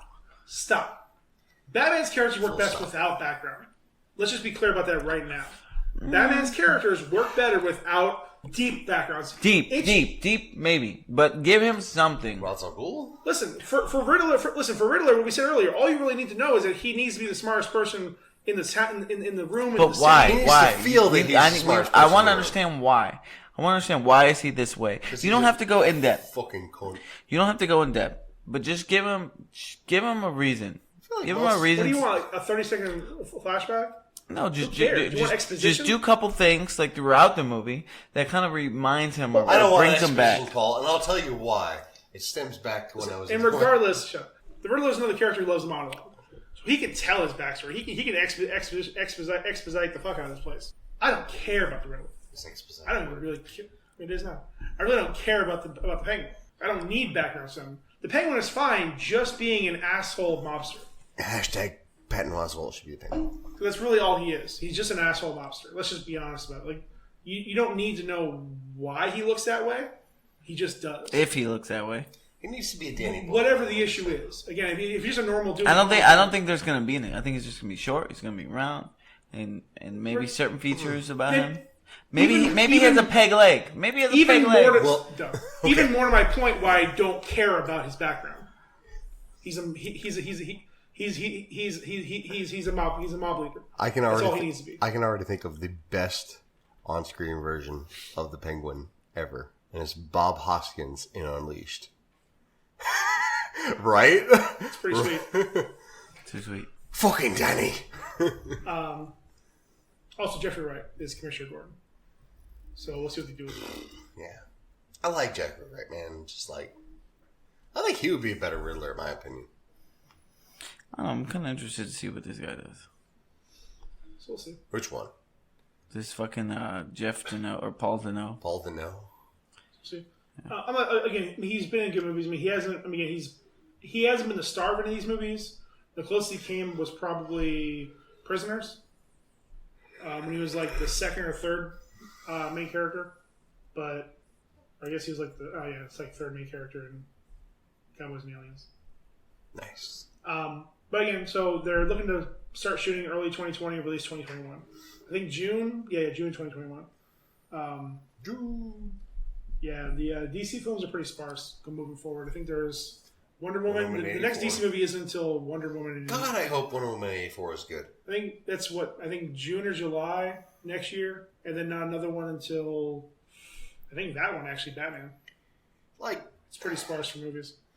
Because they're focusing singly on one. I feel like that is like the problem with DC and the WB is like, okay, you look at all the franchises that you've had and the level of success that they've had, they're not following their level of success. Like, they've thrown shit tons of money into Justice League and Batman vs Superman and even the Batman movie, and they've come up with... They're doing Suicide Squad too. They've thrown next to nothing into Wonder Woman and come up with gold. And even fucking Aquaman, like, as much as they did invest in that... Shazam did pretty well. Shazam did pretty well. No, it didn't. Well, Critically acclaimed, yes. It wasn't for the position that it was in. I think it did pretty well. It came out at the worst possible time. It did. Correct. Absolutely. Correct. And that is their fault. I mean, They should have pushed it back to like now. but Shazam was. Oh, I by enjoyed the all hell means, of it. was I enjoyed the hell of it. It's my second. It's probably my favorite. I like Aquaman more. It's my favorite DC I movie. like Wonder Woman more. Well, of course. Well, Wonder Woman is like. I can't get past the last third. The last Admittedly, yes, that the final act was pretty bad, but everything else and her characteristics and just the way that she embodied a superhero so well. Or she plays Wonder Woman like Wonder Woman should be played. Despite being a tiny ice cream for the first time, saying you should be so proud of this. It's like I feel like I made Wonder Woman happy. All right, thank you, Diana. Thank you. I'm gonna fucking dominate the ice cream business now. Like I said, I think there's a topic that I've been wanting to talk about for a while that we may get to at some point. About I think we're going to talk about it during the Joker thing, like what DC's plans are. Because I've been thinking about this for a long time. Like obviously they tried for a couple of years Does to DC copy. look like a studio with a plan? They tried for a while to copy Marvel. No, that's the problem. They can't copy Marvel. They have to do their own. They try to copy Marvel. So by doing that, they got Jeff Johns to be in charge of their studio, which is terrible. He's terrible. Good writer, terrible for being in charge of this stuff.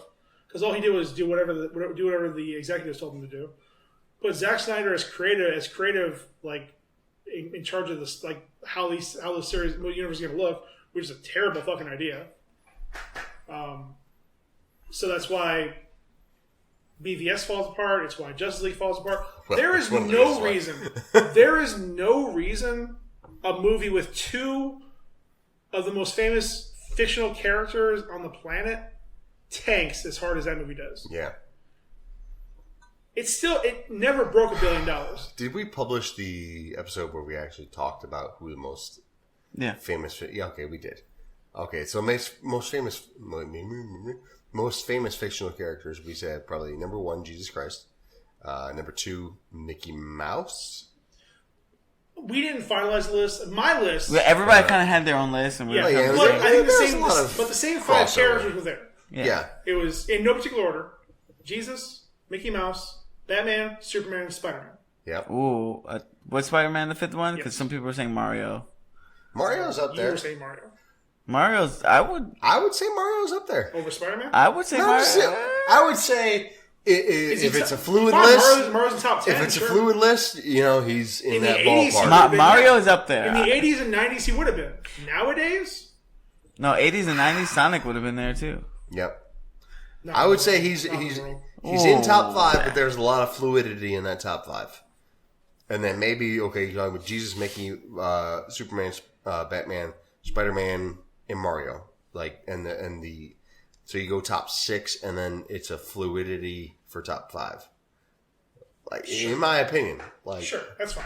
Mario is like one of the biggest.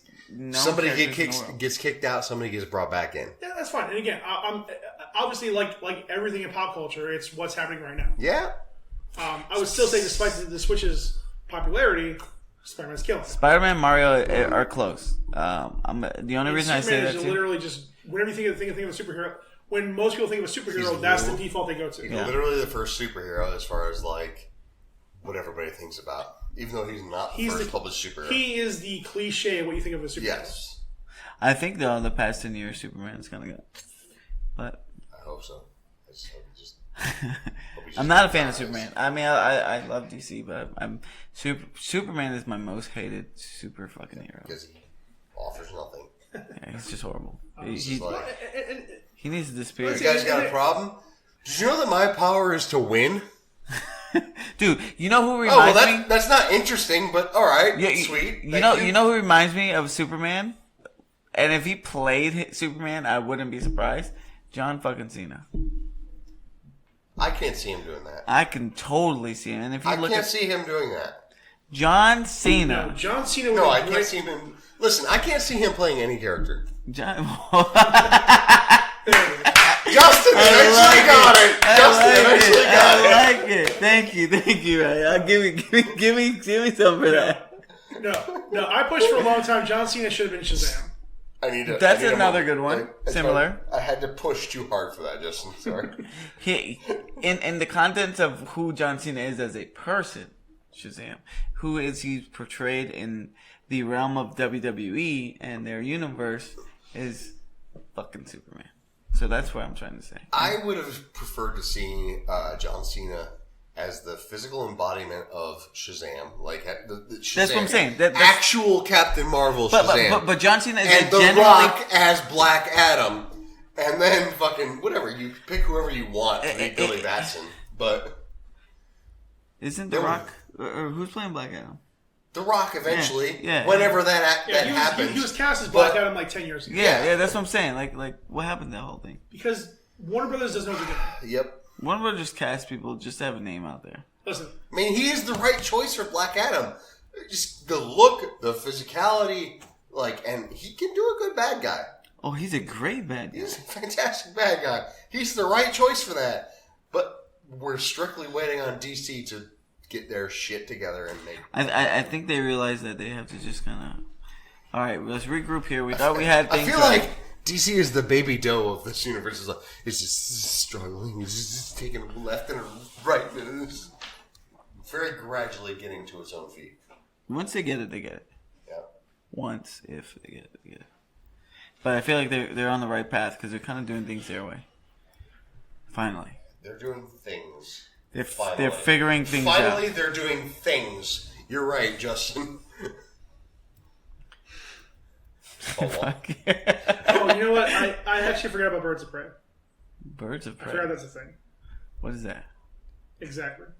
The DC fan doesn't know what Birds of Prey is. So moving on. Yeah, let's go. I don't want to shame my right, one listener. This is general news at this point. Kevin Feige is in charge of everything. That's unnecessary for the Sorry. I was just sorry. Cut it out. So unprofessional. God damn, this guy. Dealing with rank amateurs here. Wait, are any of us not rank amateurs? Fucking Balloon Boy over here. I thought we were all rank amateurs. Sorry. Balloon Boy, like the original game? If anything, I'm Matter Eater Lad. Matter Eater Lad. I just realized how. You limbs fall off. You feel limbs fall off, kid. Hold on. Arm fall off, boy. Hold on. I just realized that Matter Eater Lad is like a super. What is the thing you like? Gay. No. Well, maybe. Huh? I'm not here to judge you for that, Paul. If you like that, gay. If you're gay, then you gay. You still have no, the thing you like, the literary device you like. Alliteration. Yes, Matter Eater Lad. Matter Eater Lad is a super fucking heavy alliterative device. Alright, whatever. Fuck off. I'm gonna fight you, Paul. We just fought. Paul lost. I was awesome. And everybody else I called it. Gay. It was and also I can be gay if that's the thing. It was a 2-round fight, and it was even till the end. So if you guys are confused right now, Ryan's practicing for your segment. Whiskey and Ryan. So far, Whiskey's winning. I'm into tequila right now. Oh yeah. So Kevin Feige, to go through this right now, he's now the Lord Commander of all movies, TVs, and animation for Marvel. But he doesn't want it. He's his own queen. Okay? He is his queen. He is a queen. So basically, that means is now everything is working together. So unlike before, where Jeff Loeb was in charge of TV, so we have those things like on Netflix, Mr. Fahrenheit, the Inhumans, all that stuff that just didn't quite meld together. Now everything will be together. So again, that's coming ahead of Disney Plus series, all the ones like Loki, WandaVision, Captain America and Winter Soldier, or Falcon and Winter Soldier. It's all going to be set in the same universe. Obviously, some shows like Cloak and Dagger, Runaways, that won't have to be set in the same universe, but it helps the storyline. Sorry. You're not sorry. I'm not. He was. I wish we had visuals on this thing. Wish we had a penalty box. The impressor. Dude, hey, give him fucking. My goal is to win with flair. Throw the flag right now. Yellow flags. Taking so hard. Taking the entire goddamn thing. I'm giving you a red card. You're acting like a Dolphins right now. Man, damn. The drama comes from our interactions. The drama comes from our conflicts. So don't stop me now. I'm having such a good time. I'm having a ball. Oh, yes, you are. All right, continue. Having a good time. I don't want to stop at all.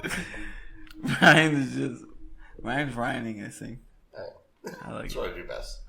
How that sip taste, Paul? That's good stuff. Paul is having a delicious sip from Southern Tier Rum King. We call it Rum King because it's rum barrel aged pumpkin, and it's delicious. That's right. I got a lot. You may recall from one of our other podcasts, I personally had some Southern Tier Rum King. Justin, did you get a chance to taste it? I did. I got a lot of fucking. What did you think about it? All right, I guess I got a lot of coconut for some reason. Coconut Sounds on the delicious. nose. Coconut barrel, like rum barrel. It was really good. I liked it. Coconuts, did you say? Yeah, coconutty. Nice. I enjoy that. Well, you just got a small taste of a larger segment that we'll eventually do. Initially, we're going to call it Whiskey and Rye, in which Justin and I, well, me specifically, taste whiskey and give our notes on that, give my notes on that. And then we'll have rotating guests. Could be Justin, could not be Justin. We may change the name. I don't know. But Whiskey and Rye sounded like a good pun, so we went with it. That's right. So stay tuned. Let us know what you think about the name, and suggest to us a new name if you like. Yeah, stay tuned and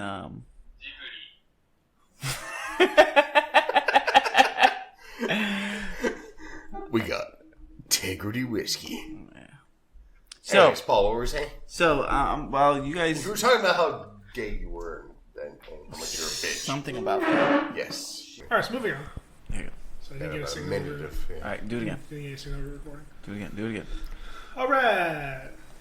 Now that we're done coughing, streaming humor update. I thought we were done coughing. Is that wrong, Rich? All right, go ahead. You had to say that. Got him. All right. So,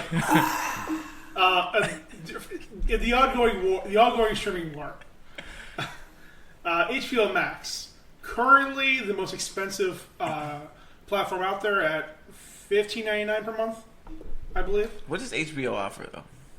I don't know, but if it's the most expensive, it clearly is the best. Yeah, I want to know what it offers. Well, they offer It offers obviously. Watchmen. They offer obviously their entire catalog Okay. of all the original series, Game of Thrones, everything from Sopranos up through Game of Thrones is their current- big one. Current shows. Does it offer the option to ignore the last 3 seasons of Game of Thrones? No, they actually you have to watch those 3 first before you watch the other. It goes James it McQuaid. goes in reverse order. It I does, done won it. it does the last 3, and then they call the first few the prequels. It's crazy. I know nothing. They do the whole Star Wars thing. All out of sorts. Yeah. They don't, but all right. No, Well- well, that's how HBO streaming does it. All right. So I mean, they have a lot of shows. I think also including show things from New Line, DC Entertainment, CNN, TNT, TBS, True TV, the CW, Turner Classic Movies, Cartoon Network, Adult Swim. A lot of the Warner Brothers Oh, okay.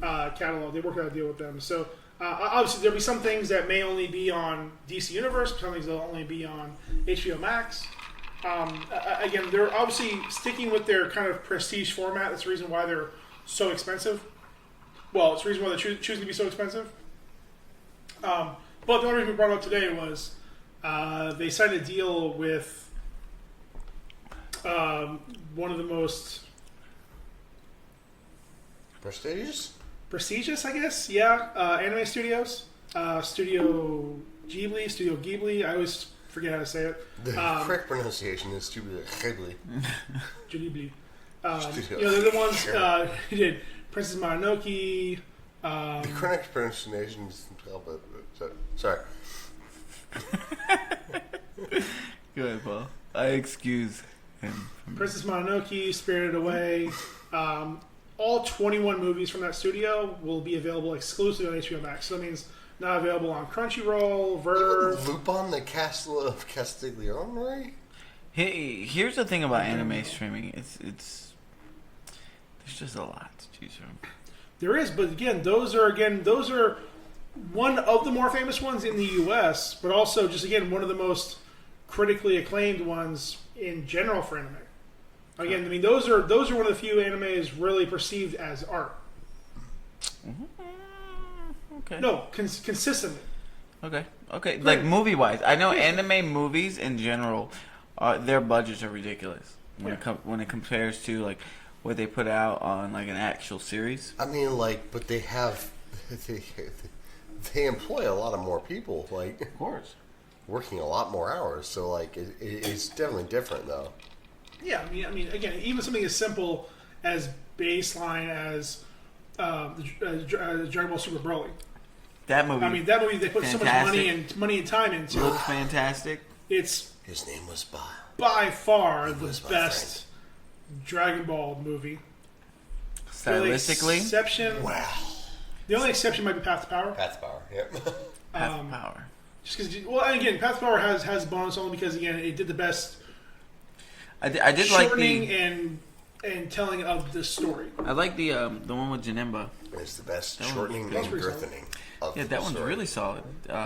Weird story. And that one's like top 5 Dragon Ball movies. But for me, like Dragon Ball Broly, Dragon Ball Super Broly was fantastic for a lot of different reasons because it was super fan servicey. First of all, they introduced a character that was never in the lore. The main story, the actual timeline. They reintroduced him into the continuity as a guy that actually had a background and didn't just fucking hate cat rap because he cried. That was the worst. Yeah, the original Broly was kind of horrible. Terrible. Badass though, super badass. What's dumb? Super badass. It was a dumb ending. Yeah, the whole thing was kind of just weird. Dumb ending. But yeah, Nani. But yeah, no, for real, that movie was fantastic. No And knee. I got no knee. and Make sure that Super Saiyan God Vegeta looks dope as shit. Nancy Kerrigan. What? But yeah, Broly, they made Broly look like a badass. They made Broly a sympathetic character. Yeah, they did. And they made like Broly seem like a guy like, wow, I kind of like this dude. Like He wasn't a douche. he's fighting not because he wanted to, but because his father made him. And like his father is the only guy he's ever known. So as his leader, that's who he follows. So he's just kind of, he turned him into an animal when really he wasn't. You know, he was a guy that just kind of just loved to just live. They actually give you some kind of background. Passion. All Yeah. that's fine, and you know, if that's the way you want to present him, that's fine. But at the same time, the original Broly, I'm fine with him being just a fucking nut shit show, because of the fact that sometimes people are just that way. No, I understand, but like he made sense in the term of what a Saiyan really is, and it's just a If anything, I'm war machine. kind of upset that they didn't make him out to be more of a threat in the original series. Whoa! They did make him a huge threat. When have you ever seen Whis actually get involved In the original in series. anything? No, I'm I'm talking about. fucking- No, I'm not talking about that. I'm talking about in the original series, like, he was a threat to everybody, but at the same time, they just combined forces and beat him. Well, it's pretty standard fare. Broly never actually existed though. He existed in the movies. Remember? He never existed. Remember, the movies are kind of just. You only exist in the movie. The movies are kind of just separate, so. But to your point, streaming services. Streaming services, Fun, guys. streaming services never existed. So buttons. Yeah, so HBO Max, they're Warner Brothers throwing money to get the anime exclusive. With that, Apple Plus, I'm sure you guys have seen it even on online advertising. Apple Plus is doing a lot of advertising.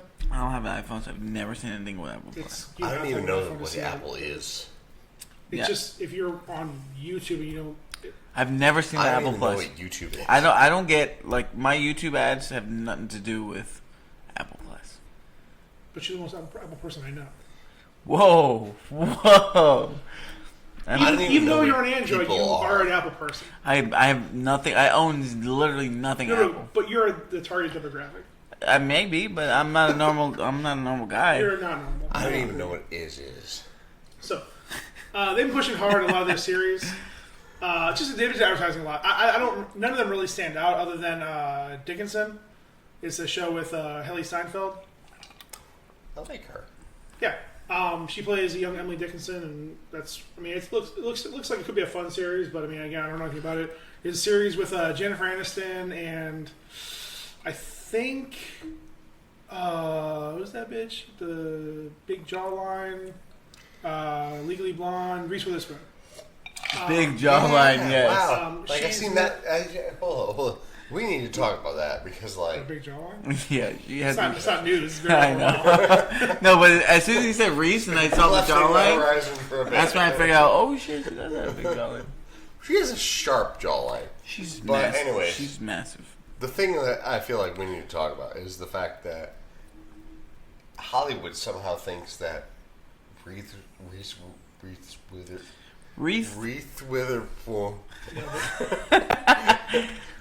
Witherspoon looks like significantly younger than Jennifer Aniston.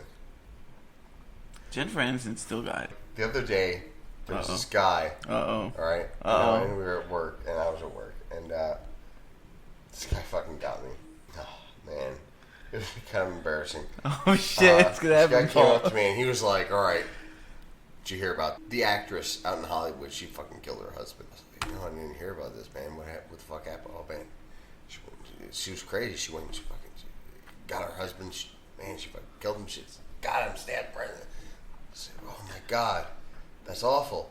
Who was he? Oh, man. It was the actress. Her name was Reese.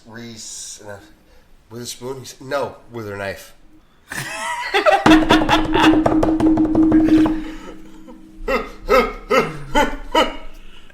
It was a long train ride, but it was awesome. Sorry guys, did you finally get there? Jesus Christ. Wreath with the spoon. Reese. I keep calling it wreath. Wreath with the spoon. Doesn't matter. Is it a wreath or a wreath? What the fuck were we talking about? Who the fuck interrupted us? Who are you? Yeah, man. Is it wreath or is it... Just turn his mic off, please. Wreath?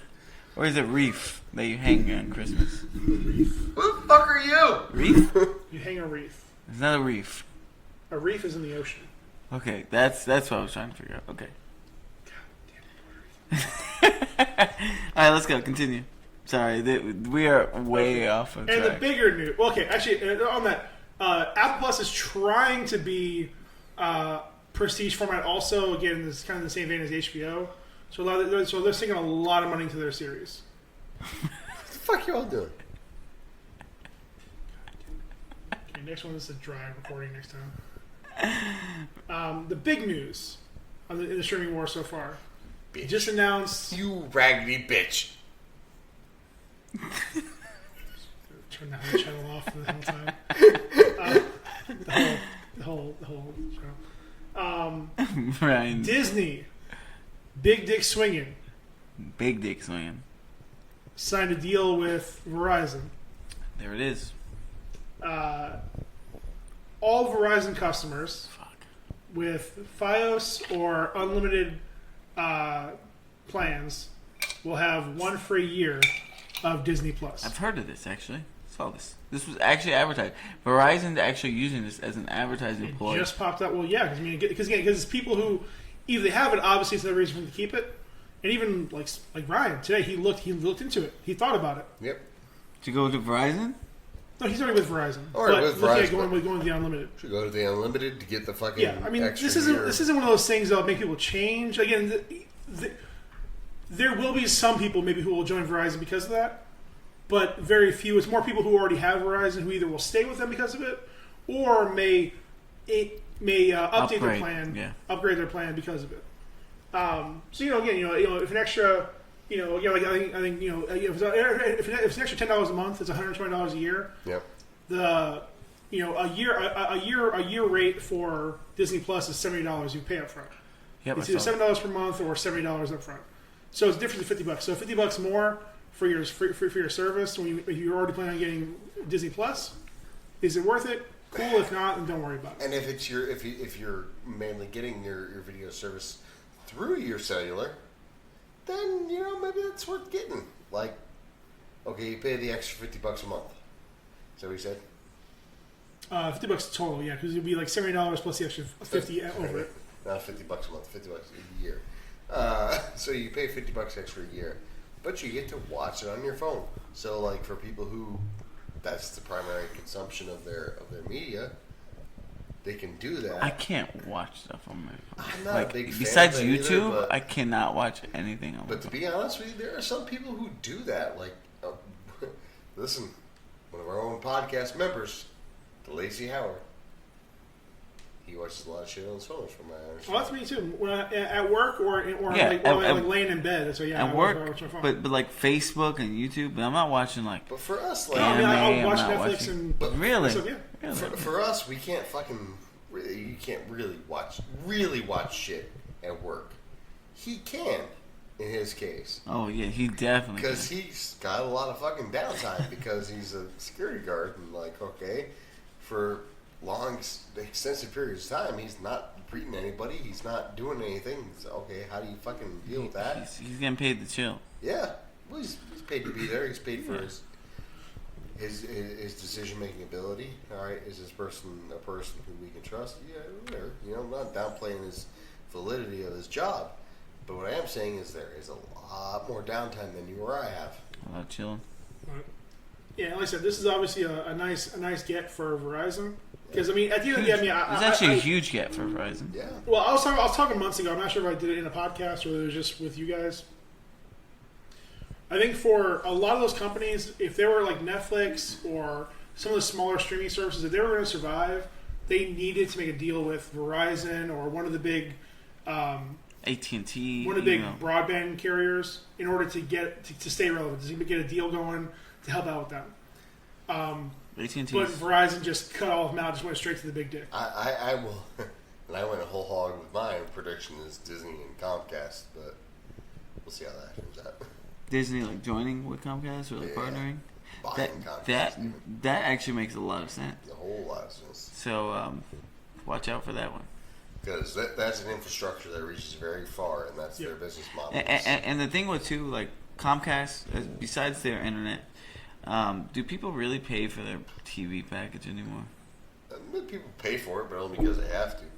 Yeah, only because they have to. But I feel like there are plenty of people who still watch TV, but I feel like but here's the thing. Who are on the fence about that. But I'm sure people love TV, but it's not cable TV anymore. So you don't need Comcast, Xfinity, or TV to watch. Here's the thing: television anymore. As far as Comcast's business picture, can't even talk. As far as Comcast's, those are not words. As far as Comcast's business practices go, they have a lot of those things incorporated already. It's just through their box. So you've got a lot of streaming and a lot of video choices on demand. Listen, through the box, which a lot of that shit is free, and if it's not explicitly free, it is free through your subscription. That doesn't. Hold on. Comcast and Verizon already have a partnership. They do, and that's the thing. It's why I say that fucking Disney should fucking buy Comcast. They're not going to buy Verizon, but they should buy Comcast, or at least somehow assert a level of executive dominance over them, because whatever Disney puts out is going to be on that service. Mm-hmm. And if you really want to have a stream, you really want to have an independent streaming service, you should have an independent provider. If you get what I'm saying, like, just why you laughing at me? What the fuck, man? Just laughing. Yeah. So, to me, if you're gonna have a company like Disney with all these fucking properties, and they're looking for a way to get it out to the people. In the past, they used to, come up with the vault. Mm-hmm. They used to say, all right, well, you can buy this, you can buy these movies this time, then we'd lock it up, and then next time you come out, you buy it again. Now, you say it's available at any time, but you have to subscribe. So the best way for that business model to work, in my opinion, is to reach the most people. So you already got Comcast, which is the biggest cable company in America. Mm-hmm. Why not use that infrastructure to get your plan out to the people? However you decide to do that, whether it's, okay, we raise the price for a cable subscription up $3 a month, whatever it is, whatever they want to do. But now you've got access to all the Disney archives. To me, that's a no-brainer. If you catch what I'm saying, like, whatever the specific monetary value is, I couldn't put it on it. But the idea is there. It's there. Because that's how business works. we can sit there and we can argue capitalism versus communism, but ultimately that's just how business works. So, all right, everybody's looking at me like I just fucking shit on their dog. So, what's the next thing, Paul? We're still talking about this. I was still in the middle of my statement. You're talking? Sorry. I think to that point, yes, but I think that deal benefits Comcast more than it benefits Disney. Mm-hmm. Oh, 100% facts. But here's the thing. I think that, like, it benefits Comcast in the short term, but it benefits Disney in the long term. I think Disney's going to reach regardless. Like, I don't know. It just helps get Comcast. I think there's a higher chance of Disney buying Verizon than buying Comcast. Because Verizon is already laying down fiber optics all over the country. Yeah. Comcast is slow to do it. Plus, Comcast already has a lot of just shitty, has baggage with it. And again, negative customer service experience. But at the same time, I feel like many of those experiences are in their weaker areas. Like, yeah. And again, I think cable broadcasting is the new newspaper. It's just a dying industry. Mm-hmm. So really, you're buying it just for the hardware.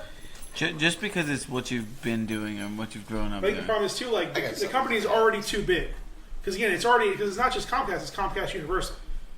Mm-hmm. So you're buying a whole other studio too.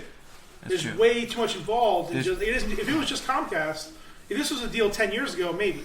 But again, it's Comcast, NBC, Universal. It's all one major corporation, and I think GE's in there too. Like, it's a huge, huge undertaking. Yeah. Which I think just whereas instead, like, buying a Verizon or buying several smaller ones will work out a lot better. But I mean, even beyond that, if they wanted to buy something, they would have went ahead and jumped on AT&T. The only thing slowing it down is just them talking to Congress about a monopoly. Just slowing things down. So, like, they're not going to do anything if Congress is going to slow them down because they don't have time to leave money on the table. So they'll buy a bunch of smaller ones and just speed the process along. And that's why I think everything. This Verizon deal right now is more important for Disney because right out of the gate, day one. Besides the millions of people they're already signed up for, they have another 50 million people, or again, up to 50 million people, ready to go day one. So people ready to go day one. So already they had millions of people signed up for it. They have now even more people who are on the fence like me. I was going to wait a few months until they had more content available. But now, I'm ready to go day one now. Thanks. So it's their whole goal is to crush the streaming company. There's no reason Netflix, Disney Plus, which also includes ESPN Plus. They pulled all their stuff from Netflix, a month ago? Yeah, it's still in the process of things coming out.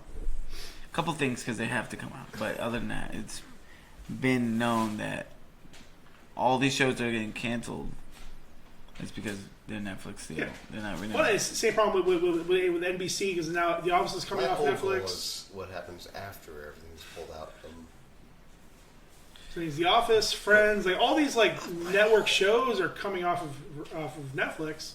So now Netflix is really just going to be weird movies, some weird shows that don't have streaming services, and their originals. They have good originals, but Good. Not, They do have good originals. But it's enough to carry a $12 to $17 price tag every month. Yeah, the price went up. So when I was paying for Netflix earlier in the year, their price like had jacked up to like $16.99. And they have to because they're like $500 million in debt. Yeah, it was kind of crazy. And the only reason I had Netflix was like last year when the Bird movie came out. What's that Bird movie? Box? Yeah, Bird Box. You was pretty good too, and I did like the Marvel stuff. Well, I said they have tons of great content, but it's nothing. But again, nothing compared to just Disney Plus. But Disney Plus isn't just Disney Plus. When you get Disney Plus, you're also getting ESPN Plus, Hulu. I think that's it actually. Wait. But ESPN Plus and Hulu with what? With Disney Plus. Disney Plus. So hold on. Yeah. Disney owns Hulu. Yes, they do. Really? Yes. They bought them last year, a couple years ago. See, okay, this is huge. That's huge. I didn't know that. I honestly It's did been not. huge. I did not know that because Hulu is the second biggest streaming service, and now cable They're about provider the because they have the Hulu Live, Yep. which now has live sports. Well, and Just again, ask with the Joel deal, you Embiid. only get the basic like ad-supported Hulu. But I'm Okay. sure there's gonna be a feed upgrade. Of course. But still, that is huge because technically they really don't need Comcast. By saying Like I said, and besides that, the fact that it's only $7 or $6.99 is priced specifically to destroy Netflix because it's $1 cheaper than Netflix's cheapest subscription. But what else will Disney provide on that streaming service? What do you mean besides all the media content in the world? Because they own everything. Well, I don't know. Everything's gonna be on the right away. Okay, you're right. They don't. Might Own, be they don't own cycled. the Joker. They don't own everything else. Might be cycled through and stuff like that. They don't own the But Joker yet. so with that $6.99 price tag, you get Hulu. Hulu, ESPN Plus. Oh, ESPN Plus is also Yes. big, and it's getting bigger. Obviously, the Disney service, which is going to have all the. They're going to eventually be adding all the catalog of all their old movies, I think I paid all for their old ESPN shows, Plus all their old right now. cartoons, all the Marvel movies, all the Star Wars stuff. They have a bunch of original content coming out pretty much day one. A bunch of things coming out within the first few months. I know. I'm pretty sure I play for ESPN Plus right now. It's like $4.99. Yeah, well, another $2 you get everything. That's what I'm saying. And I get Hulu with that. Yep, it's crazy. And again, When does it start? Or start November 12th. Oh yeah. Yeah, and their Dude, entire that's a their no entire brainer. plan, because again, and then the problem is too, Netflix has to raise their price because they have, in order to get people to stay, they have to make more content. To make more content, they have to spend more money. Spend more money if they raise the subscription price. This cycle has been going on for years and years. Netflix has never made money, Really? and they should have fixed this problem before I got all this these things started coming in. Because even like something as simple as Apple, I think it already started. If you buy a new iPhone, iPad, or Mac, or I think a Mac or an iPhone. I forget. There's certain things you buy, like there's certain devices, you get a free 1-year subscription to Apple Plus. And they're gonna have a bunch of other normal TV shows and movies and things, but also their original content. I don't think it's gonna be enough right away to get people to stay, but it's only $5 a month, which again it's for what they're going for, I think is a solid price point. Of course. Because they're the cheapest right now, and the most expensive being HBO. I don't know how they're gonna survive this. They're not. Is it HBO? Could be because Oh, yeah. they've been around forever. But also with them, I guess it works out fine because they're not doing Does HBO have a parent anything company? extra. That's why people are ignorant. Does HBO have a parent company or they're just HBO? Yeah. They're HBO. Actually, Viacom. funny Oh, enough, Viacom. AT&T. AT&T is about to get bought out by who? Actually, I think they already got bought out, but they're transferring over T-Mobile, who's now the second biggest phone company. So it's You're the second biggest phone. Sorry. I was just. yeah, no, it's I was unwarranted. it's- I'm sorry. It's getting and again. It's one of those things where I don't know what I don't know what Netflix can do at this point because everything they do costs too much. They have no money in the They're bank. gonna have to sell. Actually, there was some news recently. They're working on I think an investment deal with somebody. Oh god, who the Viacom. So Viacom owns HBO though, right? I think they still do. And Viacom's not AT&T, is there? They're going to invest $2 billion of new debt into additional content and other expenses. Well, So they're banking on the future. I don't know what that means. Nobody does, Paul. Nobody does. Anyways, it's about this time that the show went completely off the rails, and we decided to call it. On behalf of This Won't Last podcast, I'd like to thank you for listening, and invite you to try one of our other episodes. Hope to see you soon. Thank you very much. Bye.